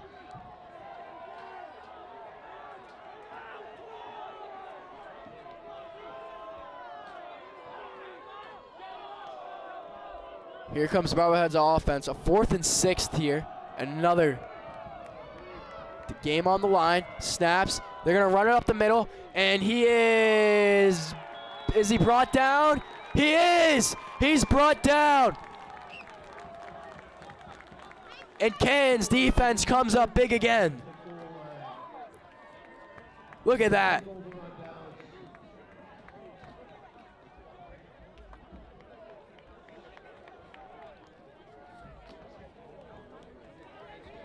And now, Canton's offense will take the field with quite literally the worst field position you could possibly get right now. I'm still trying to find this Tewksbury score to report, because the winner of this will go to play either Tewksbury or Ashland. And Ashland's had a surprisingly very good season so far. McGilbray snaps the ball. He's going to hand it off to Crow. Gets out of his end zone, thankfully. Finds room up the middle and finally brought down there by number 2, Tim Wales. Good run there. Good awareness from Crow, too, to get out of his own end zone, or else that would have been bad. A bad safety.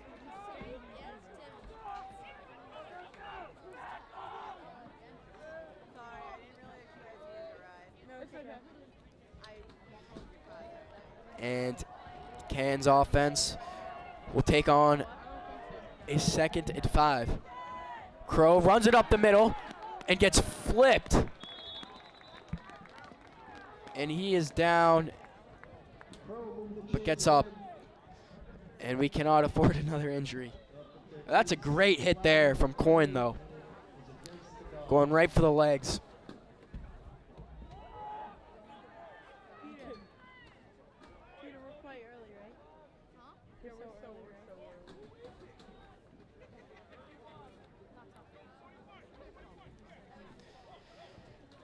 And it is not enough for a first down.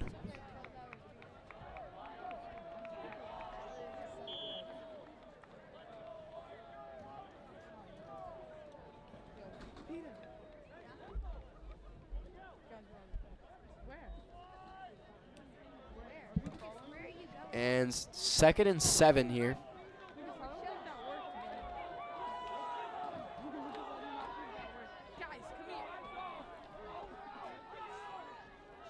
That ball is snapped. They're gonna. Oh, the ball's dropped in their own end zone, and that's gonna be a safety. And that's gonna be a safety.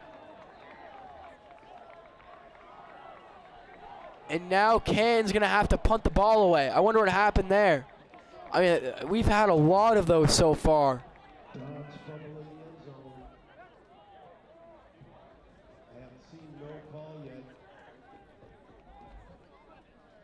And it will be a safety.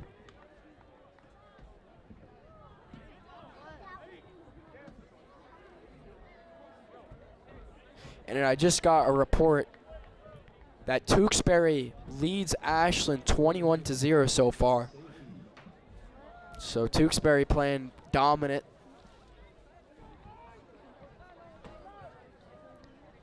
Six minutes and 58 seconds remain here. And it is now a 27-16 lead for Canton after that safety.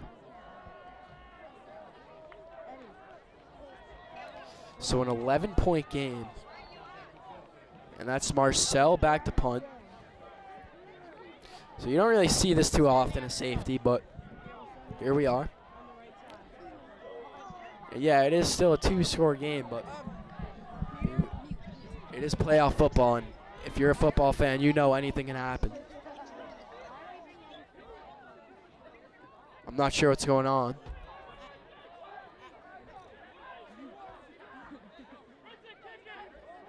It looks like maybe they're trading balls. And they're going to give Tiernan Ritson the ball. Marcel comes out, and I think he's going to kick off instead of punt. So usually it's a punt, but right now it's going to be a kick from their own 20-yard line. That ball's up, and it's caught. He's going to receive it. Oh! A huge hit from Odie Bray. Braden Mitchell. Too much Bray, it's Odie. Look at that. Goes right for the legs. Pops him. 6 minutes and 55 seconds remain. Marblehead will take possession of the ball here. Gallops back there with Callahan.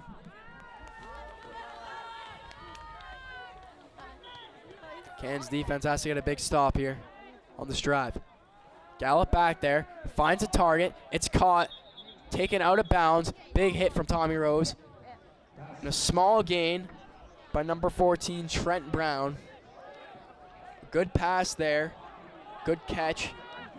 Finally taken out of bounds.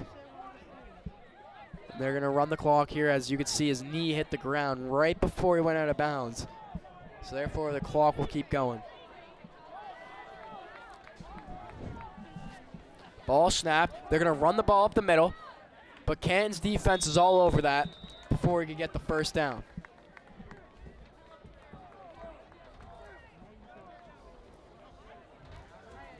The clock will still run.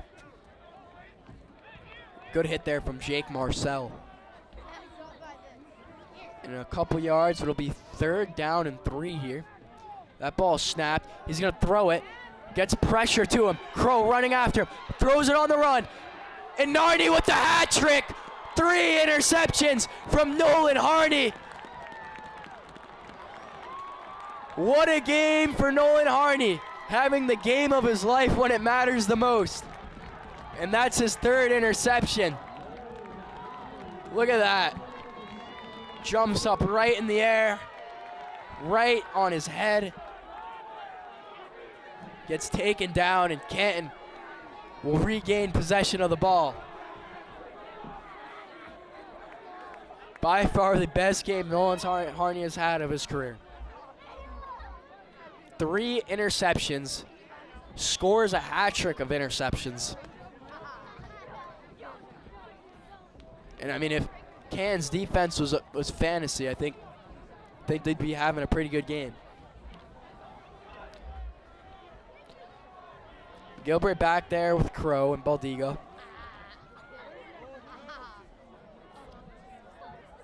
Gilbert snaps it. You're going to hand it off to Crow, runs up the middle, but taken down right before he gets to the line of scrimmage.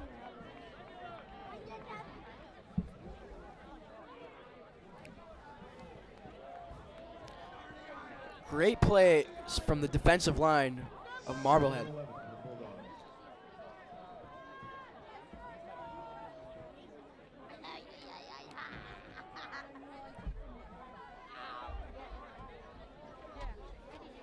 Time winds down here at Veterans Memorial Field.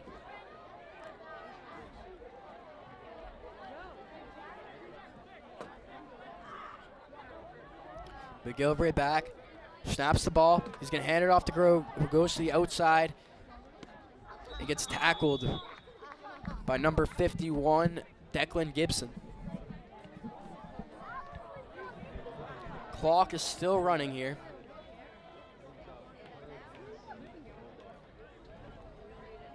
And it will be 3rd and 7 here for Canton.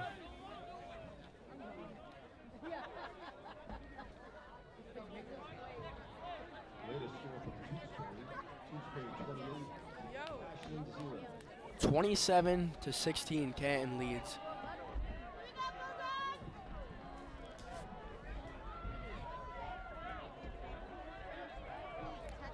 That ball snapped. He's going to hand it off to Marcel this time. He does a little spin move and gets met by a pair of magicians and taken down. Canton special teams will go out there to punt the ball away.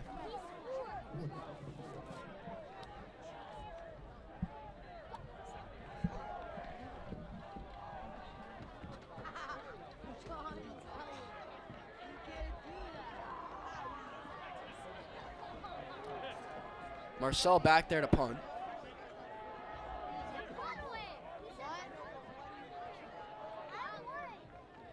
Coyne back there to receive. Marcel gets it, boots it, and Coyne will receive it. Dodges a tackle, breaks another one, and brought down by Jerome Weeks finally. And 3 minutes and 26 seconds remain here. A great return there from Coyne. Look at that. Has a lot of speed to him. Breaks a tackle there, but then Jerome Weeks finally finishes it off.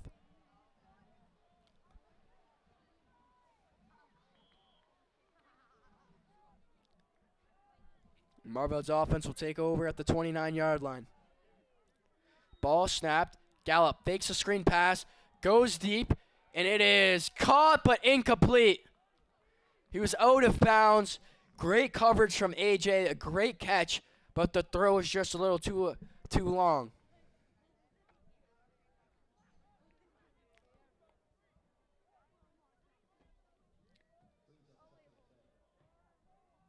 And it's going to bring up a 2nd and 10 here. Can's defensive line only has 2 people or 3 people on it right now, so the secondary is loaded right now.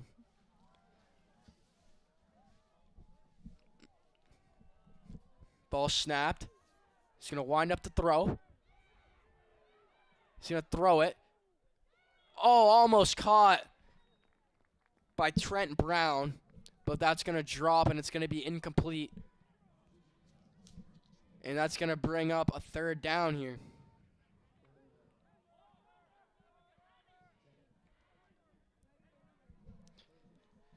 So you'd see he nearly comes up with the one-handed catch. Instead, it will be a 3rd down and 10 yards to go. Gallup in the backfield, snaps the ball, rolls out. He's going to take it himself, pitches it at the last second, and he's got some breathing room, but finally taken down by Noah Lorenko. And a great play there. Last second, flips it over.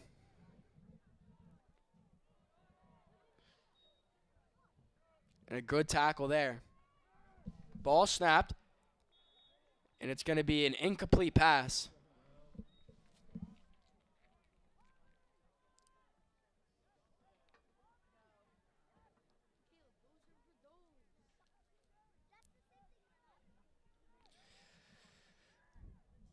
Just right out of bounds, but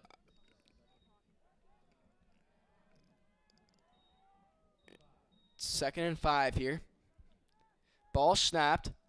Pressure gets to him. He's going to roll out, fires the pass, but hits the ground. And that's going to bring up another 3rd down for Marblehead.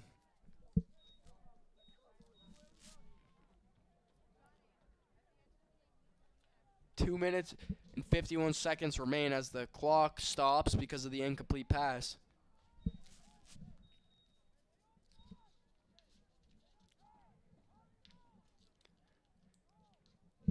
And 3rd down here.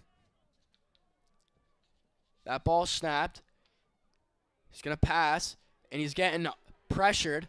He's going to roll out, and he's going to get caught. Touchdown! Callahan with the touchdown. What a play from Gallup. Wow. That's unbelievable. You could see him get pressured and hit at the last second as he was throwing the ball. And wow. Callahan gets it in for the touchdown, and they're going to go for 2 here. And here we go. And this is where things get scary if you're a Bulldog fan. Because if Marblehead converts, they're only going to be down by a field goal. Here we go. Ball snapped. They're going to pass it again. He's going to get taken down by Rancy Jean-Baptiste. He's getting hyped over there.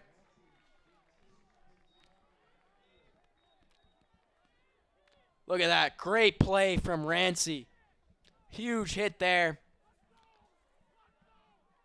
And the Dogs down there all hyped up. And you can only assume that Marblehead might be going for an onside kick here. So 2 minutes and 38 seconds remain in the fourth quarter. Gallup using all of his effort to get this team back. And gets hit, but gets the throw off and finds Callahan in the end zone. And now it is a 5-point game. Marblehead will kick off. But I wonder what they're going to do here. This is a... If you're Canton right now and you're receiving, let's see what they do first. I think they're going to go for the onside kick.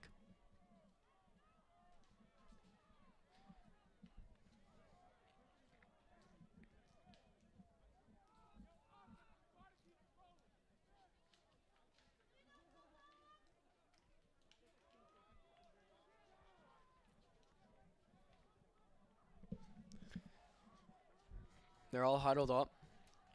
And all the pressure is on Finbar Bresnan. I think that's how you say it.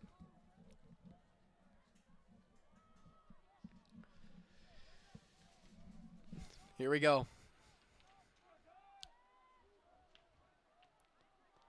I wouldn't be shocked if he just fakes the onside kick here.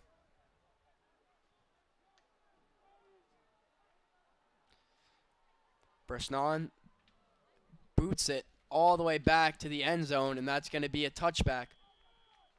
So no onside kick here, and Canton will get the ball at the 20-yard line. And Brian McGilvray, the backup quarterback who became the starter at the last, just this game due to an injury, will have to find a way to run down this clock. McGilvray has 2 throwing touchdowns. Nick Crow has 2 rushing touchdowns. And wow, what a game it's been so far.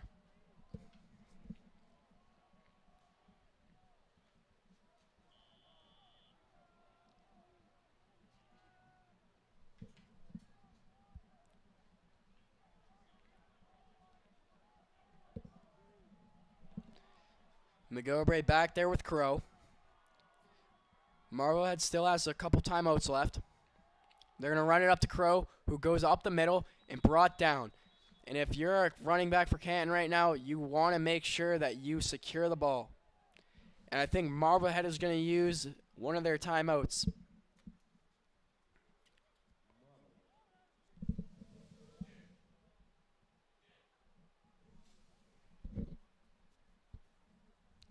It's going to be a second down here, and I wonder what kind of running plays they have up their sleeve right now.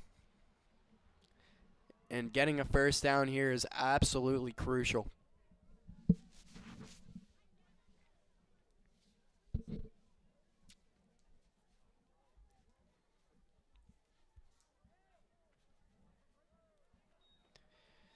You can see the Canton offense on your screen. One of the coaches, Mr. Eckler, who's also a gym teacher at the middle school. So he's very big into the Canton Public Schools, very involved in the athletics.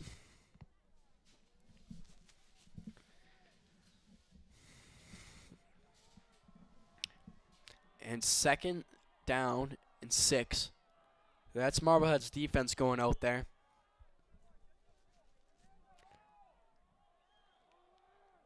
And you can only assume that they're going to run it to Mr. Nick Crow. And that's what they're going to do. He goes up the middle. The O-line pushing him. And we'll get a gain of not too much. And there's going to be another timeout.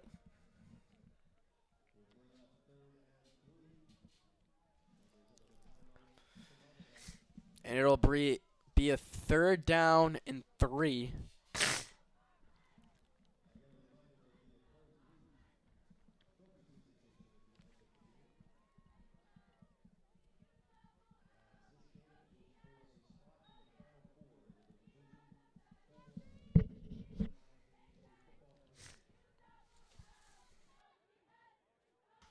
I wonder what Marblehead's defense is discussing right now in that huddle.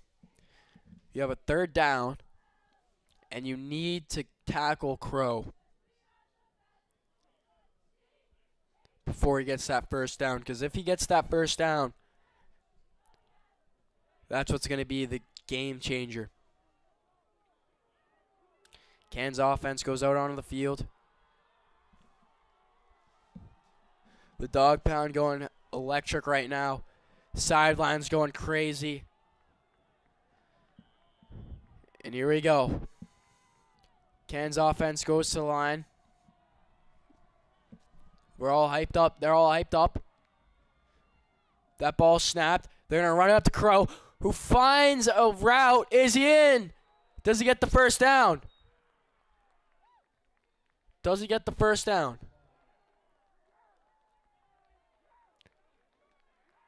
Will they move the chains?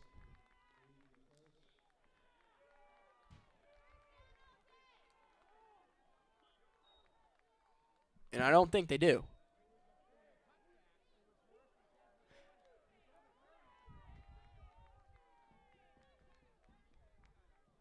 And they will move the chains. That's a Canton 1st down. And the clock now has to run. And Nick Crow with the big run. Putting his body on the line just to get that 1st down and keep the clock running. They're going to give it to Crow again, who just gets down. Kind of dove in there.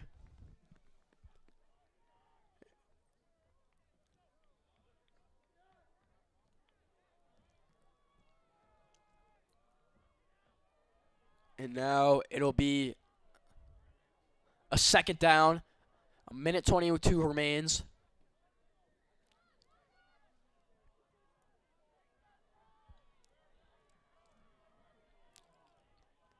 And the winner of this game will go on to face either Tewksbury or Ashland that game will be played at a neutral site. So it won't be at Canton or Tewksbury. And Crow jumps, gets the 1st down, or gets a couple more yards on that play. And they're going to take the timeout. It's going to be a 3rd down here.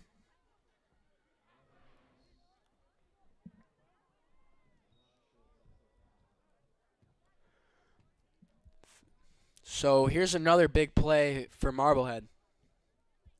It's 3rd down. They want to run the clock down.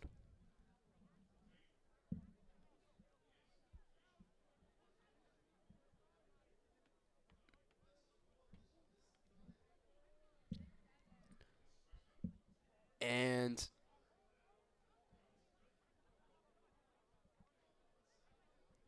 that's going to be the last of Tewksbury's. That's going to be the last of Marblehead's timeouts.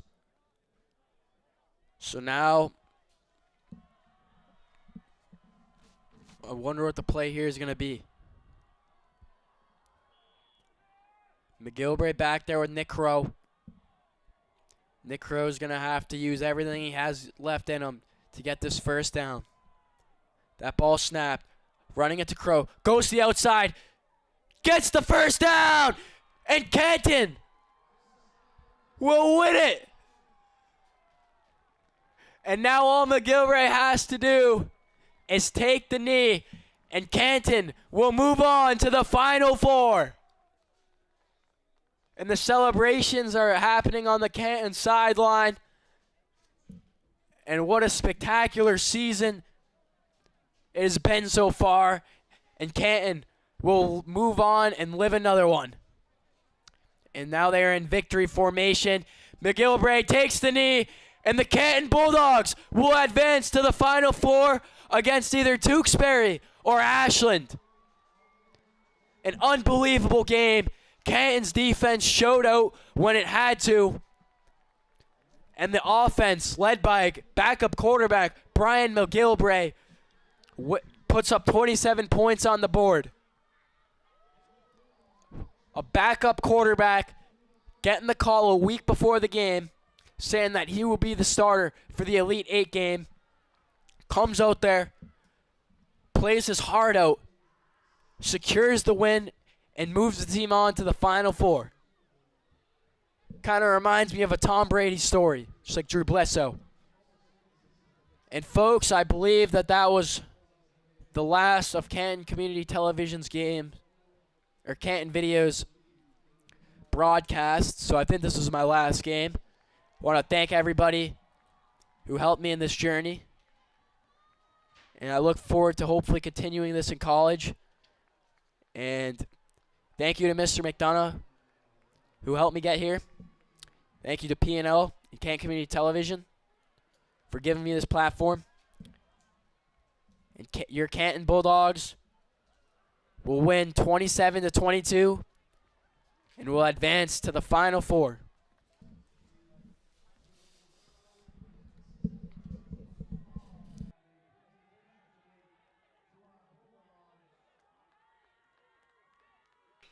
Oh, and the boys are getting a trophy down there.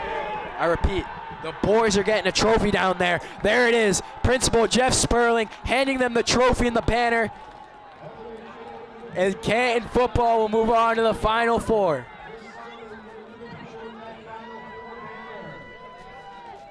Look at that. That's absolutely unbelievable.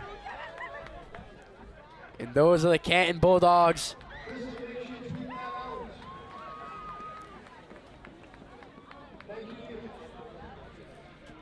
And what a historic season it has been for the Dogs. Absolutely historic. And they will live to play another one. And the boys are getting hype.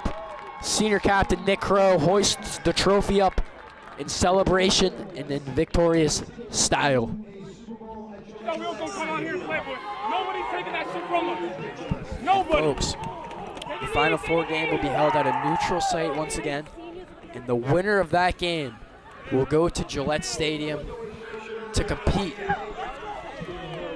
for the Division IV state championship.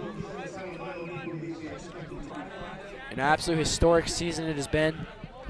Canton wins 27-22. This is Dylan Lorenko signing off of Canton Community Television.